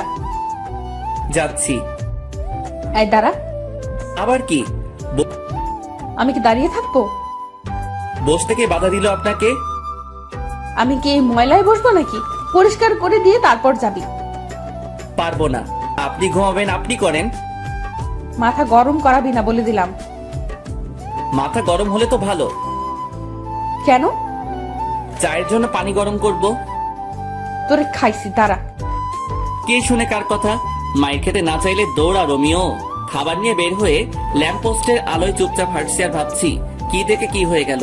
ছিলাম বডিগার্ড, আর এখন বড় হয়ে গেলাম। তাও আবার যে সে বড় না, বডিগার্ড থেকে বড়। বডিগার্ড বড় হয়ে গেলাম। কি কপাল আমার! কয়জনের ভাগ্যে এমনটা হয়? ভাবতে ভাবতে বাসায় পৌঁছালাম। কলিং বাজানোর সাথে সাথে দরজা খুলে দিল ম্যাডাম।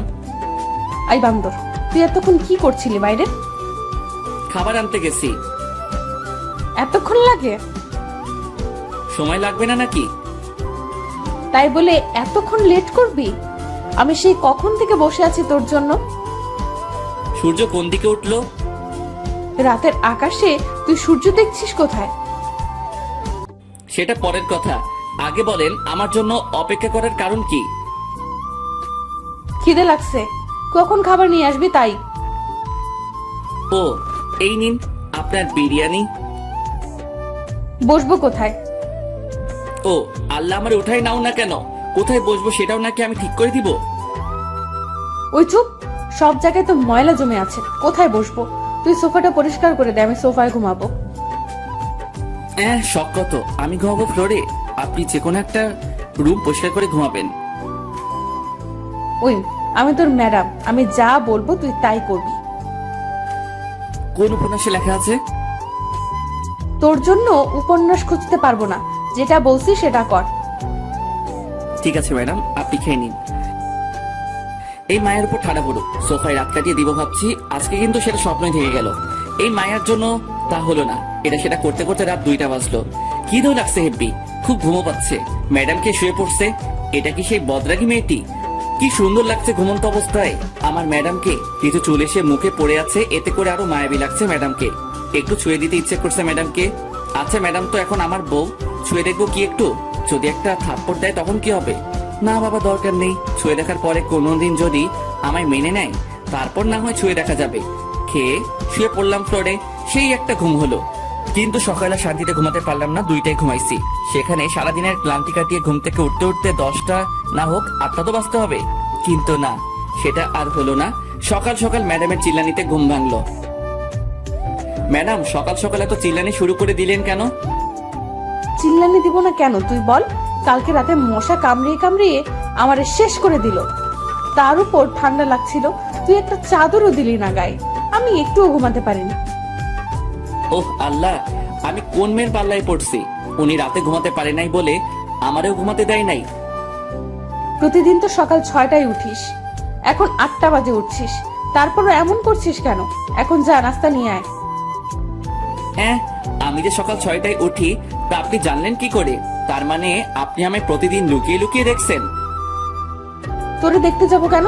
তুই কে? নাস্তা নিয়ে আয়, খিদে লাগছে। যাচ্ছি। নাস্তা শেষ করে কাজ নিয়ে ব্যস্ত হয়ে পড়লাম। এত বড় বাড়ি পুরোটা আর 2জন মানুষকে নিয়ে পরিষ্কার করলাম। ম্যাডাম বসে বসে দেখছে আর চিপস খাচ্ছে। এই মাইয়া পারেও বটে, সারাদিন চিপসকে কাটিয়ে দিল। কয়টা খাইছে হিসাব নাই। আর এদিকে আমার অবস্থা খারাপ হয়ে যাচ্ছে খিদেই। ম্যাডাম রাতে কি খাবার নিয়ে আসবো নাকি রান্না করব?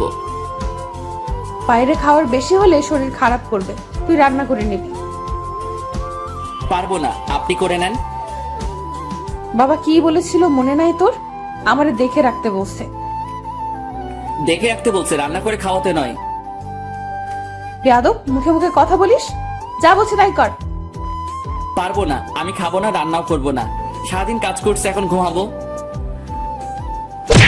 যা রান্না কর। শালার কপাল, বিয়ে করছি কোথায় বইয়ের হাতে রান্না খাবো, কিন্তু এমন পোড়া কপাল, শুধু থাপ্পড় খাচ্ছি। তোর ভাল লাগে না? প্রথমে ভাবলাম রান্না করব না, পরে ভাবলাম রান্না না করলে তো মেয়েটি খাবে না। দুপুরে কাজে ব্যস্ত ছিলাম বলে রান্নাও করতে হয়নি, বাইরে থেকে কিছু নিয়ে আসতেও হয়নি। সকালে চিপস আনতে বলছে, ওগুলো খেয়েছে সারাদিন বাচ্চাদের মতো বসে বসে। যা পারি কিছু একটা রান্না করি, কিছু একটা তো খাওয়া হবে। রান্না শেষ করে ম্যাডামকে খেতে রাখতে গিয়ে দেখলাম গান শুনছে মোবাইলে ইয়ারফোন লাগিয়ে। সেটা ওনার বিভিন্ন অঙ্গভঙ্গির মাধ্যমে বোঝা যাচ্ছে। ম্যাডাম, ও ম্যাডাম। ওই কি হয়েছে? চিল্লাস কেন? খেতে আসেন। খাবো না, তোর খাবার তুই খা গিয়ে। না খাইলে আমার কি? রান্না করছি, খেলে খাবে, না খেলে নাই, আমার কি? আমি খাওয়া শুরু করার পরে ম্যাডাম এসে বসে পড়লো। আমি শুধু খাচ্ছি, ম্যাডাম যে আসছে সেটা আমি জানি না, এমন ভাব করছি। ওই প্লেট দে, খিদে লাগছে, খাবো তো। একটু আগে তো বললেন খাবেন না, তাহলে এখন আবার খেতে আসছেন কেন? তোরে বলবো কেন? তুই কে? আপনার বর। আবার যদি কোনোদিন তোর মুখে এই কথা শুনি তো তোর খবর আছে। আচ্ছা ঠিক আছে, আর বলবো না, এবার খেয়ে নিন। শুধুই কি এই ভাত আর ডিম ভাজি? আজকের মতো এখানে শেষ করেন। আমি খাবো না। না খেলে নাই, আমার কি? আমি এগুলো খাবো না, কিছু নিয়ে আয় বাইরে থেকে। পারবো না, আমার ঘুম পাচ্ছে, ঘুমাবো। আমি কি না খেয়ে থাকবো সারা রাত? রান্না করা আছে, খেলে খাবেন, না খেলে আমার কি? আমি খাবো না। দূর, না খেলে না খাবি। রান্না করার দরকার ছিল, রান্না করছি। খেলে খাবি, না খেলে মশা খা গিয়ে। হাত পা বিছানায় ছড়িয়ে দিয়ে শুয়ে পড়লাম। বিছানা ভিজে ভিজে লাগছে কেন? তাহলে কি আমি হিসু করে দিছি? না, তা কি করে হয়? আম্মু বলে আমি নাকি ল্যাংটা কাল থেকে বিছানায় হিসু করি না। আজকে কি সে রেকর্ড ভেঙে ফেললাম নাকি? না, সেটা কি করে হয়? তাড়াতাড়ি করে উঠে বসে দেখি ম্যাডাম হাতে একটা বালতি নিয়ে দাঁড়িয়ে আছে। তার মানে আমি রেকর্ড ভাঙি নাই। ম্যাডাম পানি ঢেলে দিছে বিছানায়। ম্যাডাম, এটা কি হলো? আপনার জন্য কি একটু শান্তিতে ঘুমাতেও পারবো না? ঘুমাবি মানে কি? আমি জেগে থাকবো, তুই ঘুমাবি? সেটা হবে না। অনেক ঘুমাইছিস, এবার উঠে নাস্তা রেডি কর। কালকে সারা রাত খিদের জ্বালায় ঘুমাতে পারিনি। খাবার তো ছিল, না খেলে কি করা থাকে বলেন? বেশি কথা বলবি না, নাস্তা রেডি কর। যাচ্ছি। মেয়েটি কি একটু নরম সুরে কথা বলতে পারে না? সব সময় কেমন যেন খিটখিট করে, ভাল লাগে না। সব সময় ম্যাডামের জ্বালাতন সাথে থাপ্পড় খেতে খেতে এগিয়ে চলছে আমার বিবাহিত প্যারাময় জীবন। বউটা আমার রাগী হলে কি হবে? কোনো খারাপ অভ্যাস নাই, তবে একটা বাজে অভ্যাস আছে। সেটা হলো স্বামীর গায়ে হাত তুলে এই মেয়ের হাতে এখনো পর্যন্ত কয়টা থাপ্পড় খেয়েছি তার কোনো ঠিক নেই।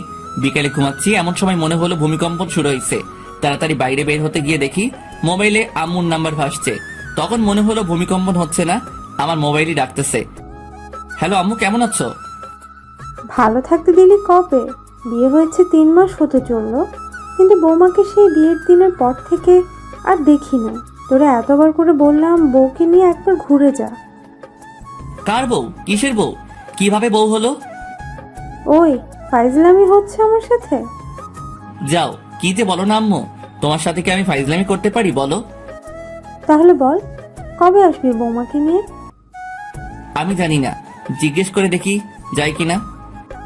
তুই নিয়ে আসলে তো আসবে, কালকে নিয়ে আসবি। আচ্ছা, দেখি কি করা যায়। দেখা দেখির কাজ নাই, কালকে আসতে হবে তোদের। আচ্ছা, আসবো। এ কেমন বায়না করলো আম্মু? মুরগিকে বলছে বাঘকে ডিনারের জন্য রাজি করাতে, বাঘে যদি আমার চেপে ধরে তাহলে তো আমি শেষ। ম্যাডাম, অনেকদিন হলো কোথাও যাওয়া হয় না, চলেন কোথাও থেকে একটু ঘুরে আসি। মতলব কি সেটা বলতো? মতলব আবার কি হবে? আম্মু ফোন দিয়ে বলছে আপনাকে নিয়ে আমাদের বাড়িতে যেতে কালকে। আপনি কি যাবেন? না, আমি কোথাও যাব না, তুই যা। আচ্ছা ঠিক আছে, আমি যাব। আপনাকে যেতে হবে না? হুম। সকালে ঘুম থেকে উঠে নাস্তা বানিয়ে নাস্তা করে রেডি হয়ে নিলাম। যেতে যেতে এমনি সন্ধ্যা হয়ে যাবে, জ্যামে পড়লে তো অবস্থা হালুয়া হয়ে যাবে। তবুও রওনা দিতে দিতে 9টা বেঁচে গেল। ওই দাঁড়া, আমি যাব তো। আপনি আবার কোথায় যাবেন? আমি কি এখানে একা থাকবো নাকি? আমাকে আমাদের বাড়িতে রেখে তারপর যাবি তুই। আমি পারবো না, আপনি পথে নেমে পড়লেই তো হয়। পারবো না, তুই রেখে আসবি। আমার দেরি হয়ে যাচ্ছে, আমি আসি। আর আপনি যদি আমার সাথে যেতে চান তাহলে আমার বাড়িতে যেতে হবে, না হলে আপনার পথে আপনি যান, আমার পথে আমি যাব। তুই তো আচ্ছা ফাজিল ছেলে, আমি যেটা বলবো তোকে সেটা করতে হবে। সেটা পরে দেখা যাবে, আগে তো রওনা দেই। হুম, চল। বাস চলছে নিজের আপন গতিতে, আমরাও এগিয়ে যাচ্ছি বাড়ির দিকে। বডিগার্ডের কাজ পাওয়ার পর আর বাড়িতে যাওয়া হয়নি। আজ অনেকদিন পর যাচ্ছি। ম্যাডাম বসে আছে আমার পাশের সিটে আর চিপস খাচ্ছে। মেয়েটি কি কিছু পারে না চিপস খাওয়া ছাড়া? অনেকক্ষণ পর ম্যাডাম আমার কাঁধে মাথা রেখে ঘুমাচ্ছে। অনেকক্ষণ চিন্তা করে দেখলাম এখন ঘুমাচ্ছে, পরে যখন ঘুম থেকে উঠে দেখবে আমার কাঁধে মাথা রেখে শুয়ে আছে, তখন দেখে যদি থাপ্পড় লাগিয়ে দেয় তাহলে বাসের মধ্যে যা একটু সম্মান আছে সেটাও খেয়ে ফেলবে। তার থেকে বরং জাগিয়ে দেই। ম্যাডাম, ম্যাডাম উঠেন। কি হয়েছে? ব্যথা করছে হাতে। তো আমি কি করব? আপনার জন্য তো এমন হলো। আমি কি করছি? আপনি যদি আমার কাঁধে মাথা না রাখতেন তাহলে ব্যথাও হতো না। এই, তোর লজ্জা করে না? একটা মেয়ের মাথা কাঁধে রাখতে পারিস না? আমার কি ঠেকা পড়ছে যে আপনার মাথা আমার কাঁধে রাখবো? বেশি কথা বলিস কেন? চুপ থাকতে পারিস না? না, পারি না। আবার কথা বলিস মুখে মুখে। এই তালা দিলাম মুখে, আর কোনো কথা বলবো না। বাড়িতে আসতে আসতে 7টা বেজে গেল। পথে একটু কথাও হয়নি ম্যাডামের সাথে। কখন যে বাসার দরজায় এসে দাঁড়িয়েছি নিজেই জানি না। কি রে, কি ভাবছিস? ওহ আম্মু, তুমি? আমি হব নাকি ভূত হবে নাকি? না, তেমনটা না। তো আমার বৌমাকে নিয়ে আসছিস তো? তোমার বৌমা কোথায় পাবো? পিছনে দাঁড়িয়ে আছে যে, ওটাকে? ভূত মনে হয়, তাকিয়ে দেখো। কি, তুই আমার বৌমাকে ভূত বললি? তোর আজকে খাওয়া বন্ধ। খাওয়ার এত শখ নাই, তুমি তোমার বৌমাকে নিয়ে খাওয়াও। আসো মা, ভিতরে আসো। এটা কি হলো? ম্যাডাম তো চলে এলো। মাইয়া জাতি বড় অদ্ভুত জাতি। সকালে কত ভেজাল করলো এই মাইয়া এখানে আসবে না বলে, আর এখন কত সহজে আম্মুর সাথে হাসি খুশি চললো। মনে হচ্ছে না মেয়েটি রাগী বদমেজাজি। রোমিও, খেতে আয়। খাবো না, তুমি খাও তোমার বৌমাকে নিয়ে।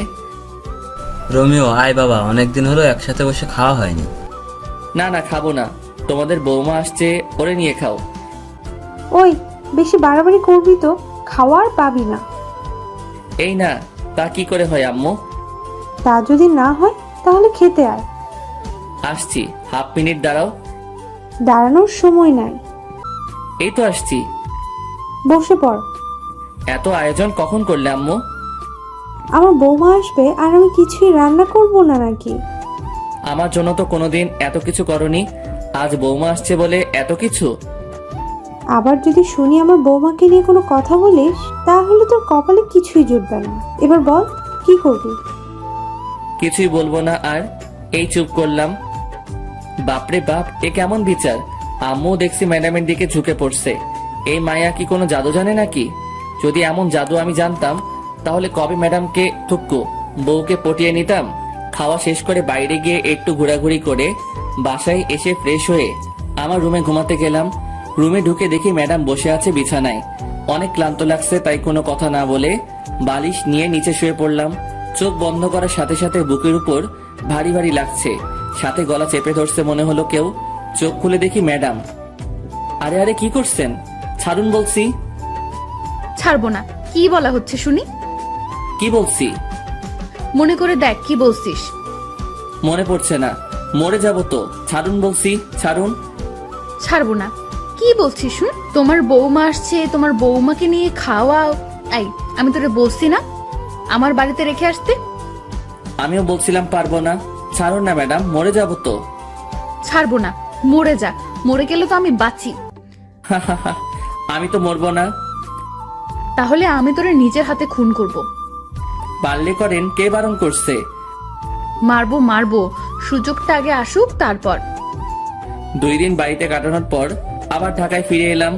তারপর থেকে আগের মতোই চলছে, সব সময় প্যারা দিয়ে চলছে। ম্যাডাম, থুক্কু, বউ। পরদিন বিকালে। এই রোমিও, কেমন আছো? ভালো, তুমি? ভালো থাকতে তুমি কোথায় দিচ্ছ? আমি কি করছি? তোমায় যে ভালোবেসে ফেলেছি। ম্যাডাম জানে এটা? পাগল নাকি?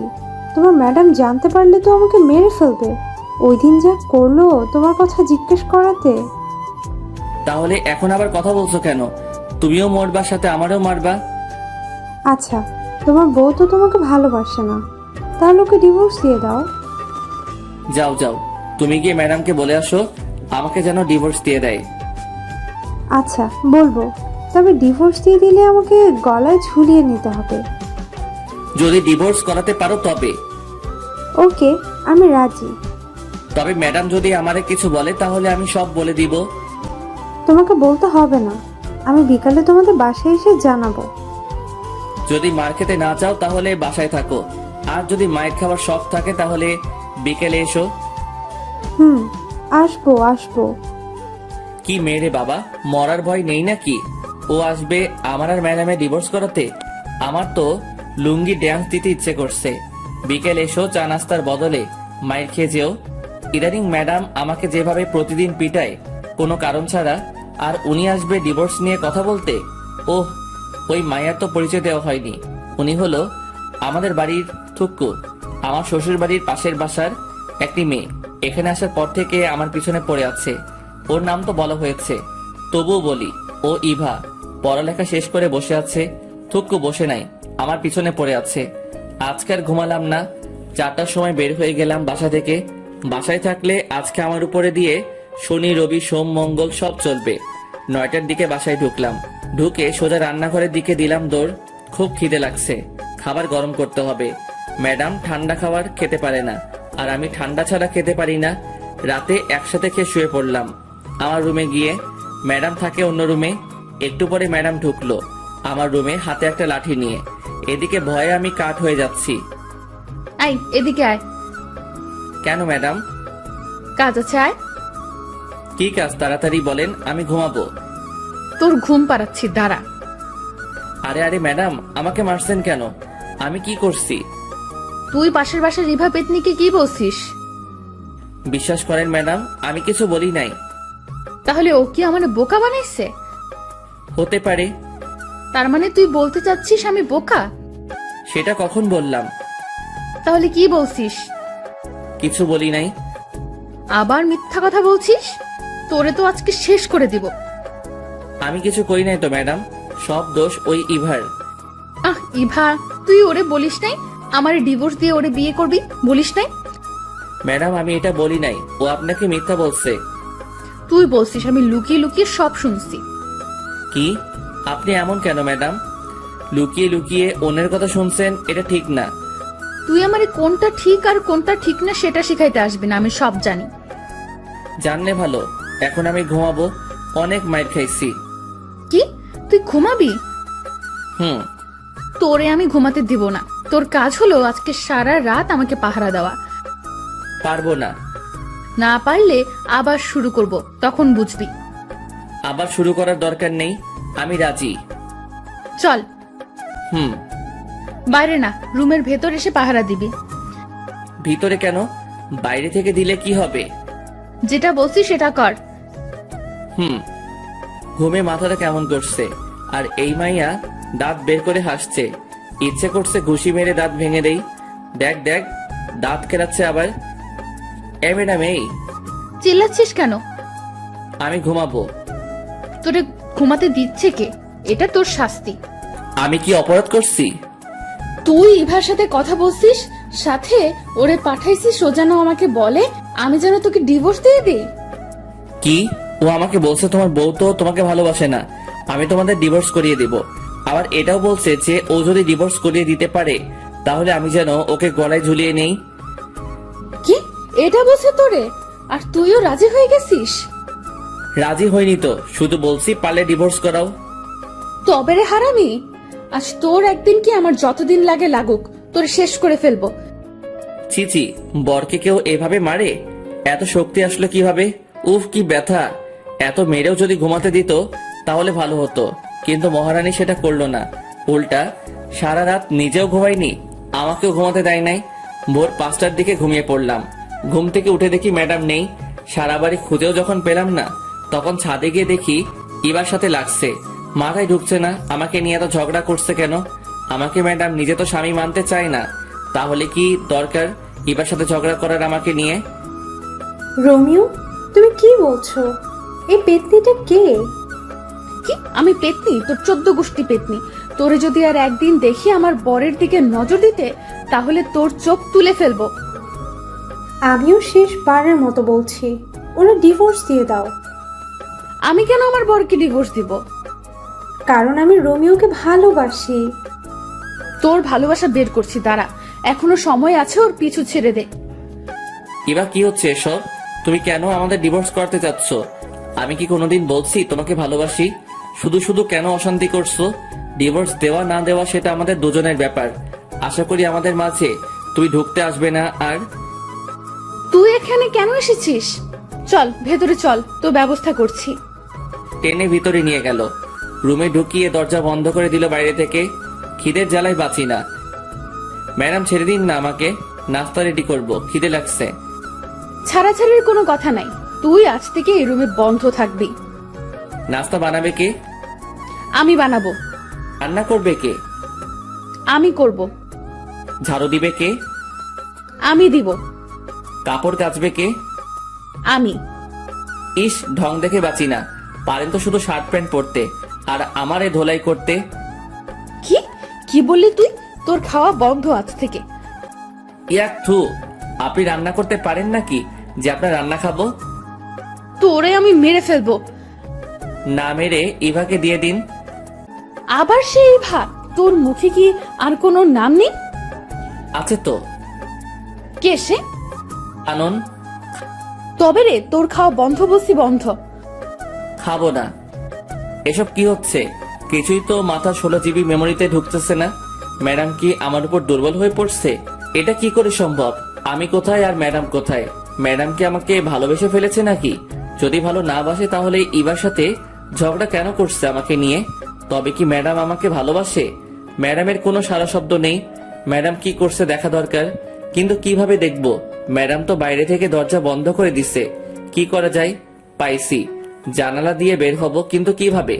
অবশেষে অনেক কষ্টের পর জানালা দিয়ে বের হয়ে ছাদে পৌঁছালাম। এবার দেখার পালা ম্যাডাম কি করে। চুপি চুপি এসে সোফার পিছনে লুকিয়ে পড়লাম।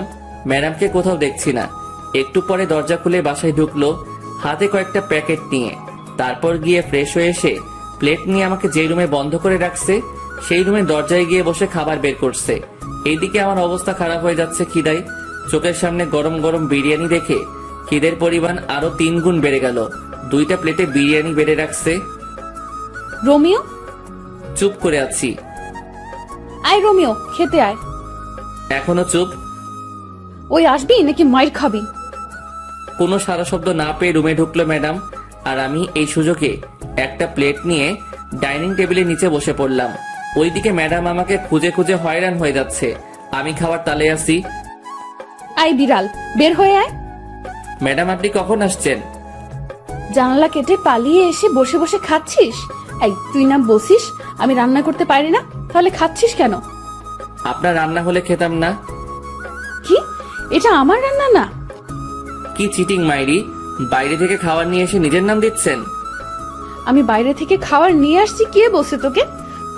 আমি দেখছি। তবে রে বান্দর পোলা। ম্যাডাম এটা কি হলো? কি হয়েছে? আপনার নজর খারাপ হয়ে যাচ্ছে ম্যাডাম। কি কি করছি আমি যে আমার নজর খারাপ হয়ে গেল? একটু আগে যেটা করলেন এটা কি ঠিক করছেন? তুই আজ থেকে আমার সাথে কথা বলবি না। অন্য মেয়েদের সাথে টাঙ্কি মারতে পারিস তখন কিছু হয় না, আর এখন আমি তোকে একটা কিস দেওয়ায় বলছি আমার নজর খারাপ? কোনো দিনও তোর সাথে কথা বলবো না, তুইও কথা বলতে আসবি না। বলবো না। আপনি কোন দিন কি আমাকে স্বামী সম্মান দিছেন? দেন নাই। কথায় কথায় থাপ্পড় মারতেন, এটা করতেন সেটা করতেন, কথায় কথায় অপমান করতেন। আমি কোনোদিন আপনার কোনো কিছুতে বাধা দেই নাই, আপনিও আমার কোনো কিছুতে বাধা দিবেন না। আজ থেকে আপনার মতো আপনি থাকবেন আর আমার মতো আমি। এটা কি হলো? যা হওয়ার হয়েছে, এত কিছু ভাবার সময় নাই। পেট ভরে গেছে। এখন একটু পাসপোর্ট অফিস থেকে আসি। পাসপোর্ট রেডি হয়ে গেছে, মেসেজ আসছে, ওটা নিয়ে আসি। প্রায় 1 মাস হতে চললো। ম্যাডাম আর আমার কোনো কথা হয় না। দুজনে বাইরে গিয়ে খাবার নিয়ে এসে তারপর নিজেদের রুমে গিয়ে খাই। ম্যাডামের দিকে তাকালে বোঝা যায় ম্যাডাম এখন রাত জাগে। চোখের নিচে কালি জমে গেছে, অগোছালো হয়ে গেছে। আগের মতো জিন্স শার্ট পরে না, সালোয়ার কামিজ এসব পরে। আগের থেকে অনেক সুন্দর লাগে ম্যাডামকে, তবে শাড়ি পরলে আরো সুন্দর লাগতো। বাংলার মেয়েদের শাড়ি ছাড়া মানায় না। ভাবছি একটা ট্রিট দিব ম্যাডামকে। ভিসা, পাসপোর্ট সবকিছু রেডি হয়ে গেছে। সৌদি চলে যাব। আমার বেস্ট ফ্রেন্ড ওখানে থাকে, ও সব ব্যবস্থা করছে। ম্যাডাম, কি? শপিং করতে যাবেন নাকি? যাব না। আর কিন্তু সুযোগ পাবেন না। আবার বলছি, শপিং করতে যাবেন? যাব, নিয়ে চল। চলুন। যাক, যেতে রাজি হয়েছে। দুজনে একসাথে বের হলাম। রিক্সার জন্য দাঁড়িয়ে আছি। এমন সময় দেখি ইভা আসছে। ইভা যদি কিছু বলে এখন, তাহলে আমার আর রক্ষা নাই। এই জান, শোনো না, রাতে ফোন দিলে ছাদে এসো, দুজনে একসাথে যাতে। যেখানে বাঘের ভয় সেখানে সন্ধ্যা হয়। কি দরকার ছিল এটা বলার? ফাজিল মাইয়া, লুচ্চা মাইয়া। কি মজা পাই বুঝি না এমন করে। ম্যাডাম, শপিং করতে যাবেন না? দাঁড়া, তোর শপিং বের করছি। তোর ইভাকে শপিং করিয়ে দে, যা। আজ থেকে তোর সাথে আমার কোনো সম্পর্ক নাই। তুই লুকিয়ে লুকিয়ে অন্য মেয়ের সাথে কথা বলিস। ম্যাডাম, আমার কোনো সম্পর্ক নাই কারোর সাথে। ইভা তো অনেক আগে থেকে আমার পিছনে লেগে আছে, সেটা আপনি জানেন। অবশ্যই তোর সাথে ওর সম্পর্ক আছে, না হলে তোরে জান বলে ডাকলো কেন? আমাকে ফাঁসানোর জন্য এটা বলছে। আমি এত কিছু শুনতে চাই না। তোর সাথে সম্পর্ক আছে ওর, না হলে তোরে জান ডাকলো কেন? তুই কোনো কথা বলবি না। হন হন করে বাসায় চলে গেল। ট্রিট আর দেওয়া হলো না। এই ইভার জন্য এত কিছু হলো। কি দরকার আমাকে জান বলে ডাকার? বিয়ের এতদিন পর বউকে থুকু ম্যাডামকে শপিং করে দিতে চাইছিলাম, সেটা হলো না এই ইভাটার জন্য। বাড়িতে গিয়ে দেখি ম্যাডাম দরজা বন্ধ করে বসে আছে। ভিতর থেকে ফুপানো শব্দ আসছে। শুধু শুধু ইভার জন্য আজকে ম্যাডাম কাঁদছে। শালার মাইয়া, তোর জন্য আমার লক্ষ্মী বউটা কাঁদছে। ইচ্ছে করছে ইভা মায়াটারে মেরে নাক ভেঙে দেই। ম্যাডাম, খেতে আসুন। খাবো না, তুই খা তোর ইভাকে নিয়ে। ম্যাডাম, বিশ্বাস করেন ওই মাইয়া এটা আপনাকে রাগানোর জন্য বলছে। আমি শিওর। তোরে আমি বিশ্বাস করি না। আমি যে ভালো না সেটা আমি জানি। এবার খেতে আসুন। খাবো না বলছি, খাবো না। আবার যদি খেতে ডাকিস তাহলে তোর খবর আছে। আচ্ছা ঠিক আছে, ডাকবো না। তবে আন্টি ফোন নিয়ে যেতে বলছে, যাবেন নাকি? সেটা দেখা যাবে, তুই কোনো কথা বলবি না। আমার এত ঠেকা পড়ে নাই আপনার সাথে কথা বলতে। আমার সাথে কথা বলা লাগবে কেন? তোর তো অনেকে আছে কথা বলার জন্য। লুচ্চা পোলা, দূর হও আমার সামনে থেকে। আমি কি আপনার সামনে নাকি যে দূর হব? চুপ কর লুচ্চা পোলা, ঘরে বউ রেখে অন্য মেয়ের পেছনে পড়ে থাকিস? তোর সাথে কোনো কথা নেই। আমার এত শখ নেই আপনার সাথে কথা বলার। কে ঝগড়া করবে এই পাগলিটার সাথে, কখন বাঘিনীর মতো তেড়ে আসবে তার কোনো ঠিক নাই। চিড়িয়াখানায় আছে টুকু, রুমে আছে, ওখানে ঠিক আছে। সকালে ঘুম থেকে উঠে ধাক্কাধাক্কি করে দরজা খুলে ম্যাডামের রুমে ঢুকে দেখি নিচে শুয়ে আছে। একটা মেয়ের রুম মনে হচ্ছে না, বিছানা বালিশ সব ছড়িয়ে ছিটিয়ে আছে পুরো রুমে। মনে হয় আমাকে মারতে না পেরে বিছানা বালিশের সাথে যুদ্ধ করছে। দেখে মনে হচ্ছে ভাজা মাছটা উল্টে খেতে জানে না। কি মায়াবী লাগছে পাগলিটাকে। কাঁপছে দেখে কপালে হাত রেখে বুঝতে পারলাম জ্বরে অবস্থা খারাপ হয়ে যাচ্ছে। বিছানায় শুয়ে দিয়ে ডাক্তারের কাছে ফোন দিলাম। একটু পরে ডাক্তার এসে দেখে গেল মাথায় পানি দিতে বলে গেল। ডাক্তার যাওয়ার পর থেকে পানি দিচ্ছি। অনেকক্ষণ পর চোখ বড় বড় করে তাকিয়ে আছে। ম্যাডাম কেমন লাগছে? তোর জন্য সব হয়েছে। ম্যাডাম বেশি কথা বলা যাবে না, চুপচাপ শুধু উত্তর দিবেন। তবে রে, কেমন লাগছে বলেন। ভালো না। মাথাটা মুছে নিন, আমি নাস্তা রেডি করে আনি। খাবো না। দেখা যাবে। ম্যাডাম হাঁ করুন। আমি খেতে পারবো, তোর কষ্ট হবে না? তাহলে খেয়ে নিন, আমি মেডিসিন নিয়ে আসি। আমি মেডিসিন নিব না। নিতে তো হবে, না হলে সুস্থ হবেন কি করে? সুস্থ হওয়া লাগবে না, তোর জন্য তো আমার এই অবস্থা। বেশি দিন সহ্য করতে হবে না, চলে যাব। কি বললি আবার বলতো, শুনতে পাইনি। না ম্যাডাম কিছু না, একটু একটু করে সুস্থ হচ্ছে ম্যাডাম। 2 দিন পর রাতে আবার জ্বর আসে ম্যাডামের। সারা রাত মাথায় পানি দিয়ে সকালে নাস্তা রেডি করে নিয়ে গেলাম, খাইয়ে দিতে চাইলাম, কিন্তু ম্যাডাম আমার হাতে খাবে না। নিজেই কাপা কাপা হাতে খেলো। কত স্বপ্ন ছিল বউটা নিজের হাতে আমাকে খাইয়ে দিবে, আমিও নিজের হাতে বউকে খাইয়ে দিব। রাতে বউ আমার বুকে মাথা রেখে ঘুমাবে। গভীর রাতে দুজনে একসাথে চন্দ্র বিলাস করব, এক মগে কফি খাবো, নদীর পাড়ে দাঁড়িয়ে দুজনে একসাথে গোধূলি বিকেল দেখব। কিন্তু কিসের কি, স্বপ্ন স্বপ্নই রয়ে গেল। রাতে ম্যাডামের জন্য খাবার নিয়ে গেলাম, ম্যাডামের হাতে প্লেট দিয়ে দিলাম, জানি আমার হাতে খাবে না তাই দিয়ে দিলাম। ম্যাডাম খেয়ে নিন। খাইয়ে দে। ম্যাডাম খেয়ে নিন তো, ঘুমাবো, ভাল লাগছে না। আমাকে খাইয়ে দে, না হলে খাবো না। খাইয়ে দিতে পারবো না, খেলে খাবেন, না খেলে উপোস থাকেন। তুই তো জানিস আমি উপোস থাকতে পারি না, খাইয়ে দে না। আমি পারবো না, তাছাড়া এখন তো আপনি অনেকটা সুস্থ, নিজের হাতে খেতে পারবেন। তাহলে তুই খাইয়ে দিবি না? না। তাহলে আমিও খাবো না। যখন খাইয়ে দিতে চাইছিলাম তখন তো খেতে চাওনি, এখন কেন খাইয়ে দিতে হবে? সেটা আমার ব্যাপার, তুই খাইয়ে দিবি কিনা বল। আচ্ছা বাবা ঠিক আছে, আমি খাইয়ে দিচ্ছি, হা করেন। এই তো লক্ষ্মী বর আমার। দরকার নেই আপনার বর হওয়ার। অন্য কারো হতে যা, তারপর দেখবি আমি কি করি। বকবক না করে খেয়ে নিন তো। খাচ্ছি তো। ম্যাডাম আপনি তো এখন সুস্থ। তো আন্টি ফোন দিয়ে বলছে যেতে। তো যেতে হবে, আমাকে বাড়িতে যেতে হবে আপনাকে রেখে। তুই যাবি না? যাবো তো, চলেন কালকে রওনা দেই। আচ্ছা ঠিক আছে। রাতে ম্যাডামের জ্বর আসতে পারে ভেবে সোফাতে শুয়ে পড়লাম। কিছুক্ষণ পর মোবাইলটা ডেকে উঠে তাকিয়ে দেখি কানন ফোন দিচ্ছে। হঠাৎ করে কানন ফোন দিল কেন ভাবতে ভাবতে ফোনটা রিসিভ করলাম। তাকিয়ে দেখি ম্যাডাম ঘুমাচ্ছে। হ্যালো কানন, বলো। দুলা ভাই কি করছেন? শুয়ে আছি, তোমার কি খবর? এই তো আছি। আমাদের বাসায় কবে আসবে? কালকে আসবো। তাহলে কালকে দেখা হবে, কথা হবে। এখন রাখি, বাই। বাই। এই এদিকে আয়। কি হলো ম্যাডাম, মাথায় পানি দিতে হবে? না এদিকে আয়। বলেন। কার সাথে লুতুপুতু করছিস? ছি ছি, কি বলেন এসব ম্যাডাম? আমি তো কারোর সাথে কিছু বলি নাই বা করিও নাই। আর মিথ্যা বলতে হবে না, আমি সব নিজের কানে শুনেছি। কি শুনছেন? হ্যাঁ, কানন ফোন দিয়ে জানতে চাইলো আমরা কবে যাব। চুপ, তোর কোনো কথা আমি বিশ্বাস করি না।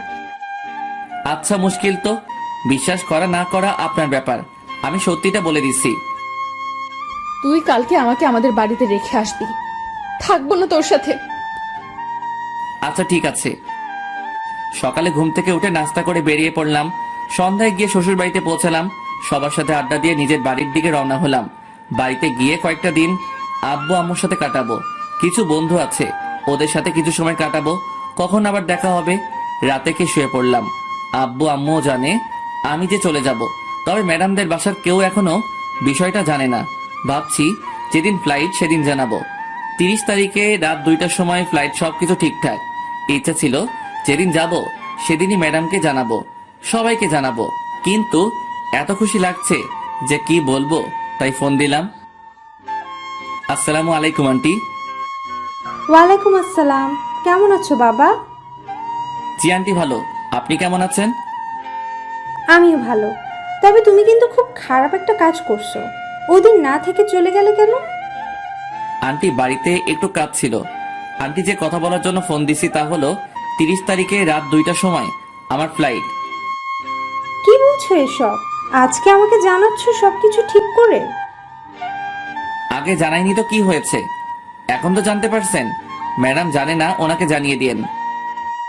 তার মানে আমরা কেউ জানি না? না আন্টি, কাউকে বলা হয়নি। যা, এটা কি হলো? লাইন কেটে দিল কেন? জানানোর প্রয়োজন ছিল, জানিয়ে দিয়েছি। আজ সেই কাঙ্ক্ষিত দিন। আজকে আমি উড়াল দিব আমার স্বপ্নের দেশ সৌদি। সবাইকে বিদায় জানিয়ে গাড়িতে উঠে বসলাম, সাথে দুই হৃদয় অ্যান্ড অভি। রাত 11:30টায় সবকিছু শেষে বিমানের দিকে পা বাড়ালাম। ঠিক সেই সময় কেউ একজন পিছন থেকে আমার হাত টেনে ধরলো। তাকিয়ে দেখি আঙ্কেল। আঙ্কেল আপনি এখানে কেন? আমি এখানে কেন সেটা তুমি পরে জানতে পারবে, এখন আমার সাথে এসো। আঙ্কেল আমি কোথাও যেতে পারবো না, একটু পরে আমার ফ্লাইট। কোথাও যাওয়া হবে না তোমার। কি ভেবেছো তুমি আমাদের কিছু না জানিয়ে চলে যাবে? আমি তো আন্টিকে জানিয়েছি। সেটা জানাইছো জানি, তুমি কেন সৌদি যেতে চাও সেটা বলো। আঙ্কেল দেশে থাকতে ভালো লাগছে না, তাছাড়া আমার কোনো পড়ালেখাও নাই যে আমি কোনো চাকরি করব। তাই বিদেশে পাড়ি জমাচ্ছি, সেখানে আমার বন্ধুর সাথে একসাথে থাকবো। আমি তোমাকে কাজ দিব, এখন চলো। কিন্তু কোনো কিন্তু না। তোমার আন্টি জানালো তোমার ফ্লাইট রাত 2টায়। আমিও 10টার সময় দেশে এসেছি, তারপর তোমার জন্য বসে আছি এখানে। আমি তো কোন এয়ারপোর্ট দিয়ে যাবো সেটা বলিনি। চট্টগ্রাম আর ঢাকা, এই দুইটার একটা দিয়ে তুমি যাবে আমি জানতাম, তাই চট্টগ্রাম এয়ারপোর্টে তোমার ছবি পাঠিয়ে দিয়েছি। ওখান দিয়ে তুমি যেতে পারবে না, তোমাকে আটকাবে। আর এখানে আমি বসে আছি। তাহলে কি আমার যাওয়া হবে না? না, হবে না। এখন তুমি আমার সাথে বাসায় যাবে। কিন্তু কোনো কথা শুনতে চাই না। অবশেষে আমি আমার শ্বশুরের বাসায় ম্যাডামের রুমের সামনে দাঁড়িয়ে। এখানে আসার পর থেকে শুনছি ম্যাডাম রুম থেকে বের হচ্ছে না, খাচ্ছে না, শুধু কেঁদে যাচ্ছে আর বলছে রোমিওকে এনে দাও। কয়েকবার ডাকার পরও ম্যাডাম দরজা খুলছে না। তারপর আর কি, আমার দানবের মতো দেহটা দিয়ে ধাক্কা দিয়ে দরজা খুলে দেখি ম্যাডাম ফ্লোরে বসে আছে, চোখ দুটো লাল হয়ে আছে। ম্যাডাম আসবো তাকিয়ে আছে, কোনো কথা বলছে না। ম্যাডাম কথা বলবেন নাকি চলে যাব? আরে ম্যাডাম কাঁদছেন কেন? আমি তো কোথাও যাইনি। কি করে ভাবলি আমি তোকে যেতে দিব? আমার কথা একবারও মনে পড়েনি? বল, আমাকে একা রেখে কেন চলে গেলি? কোথায় গেলাম? যেতে তো চাইছিলি, বল কেন এমন করলি? তোরে ছাড়া আমি থাকতাম কি করে বল? সেটা আমি কি করে বলবো? কি করে বলবি মানে?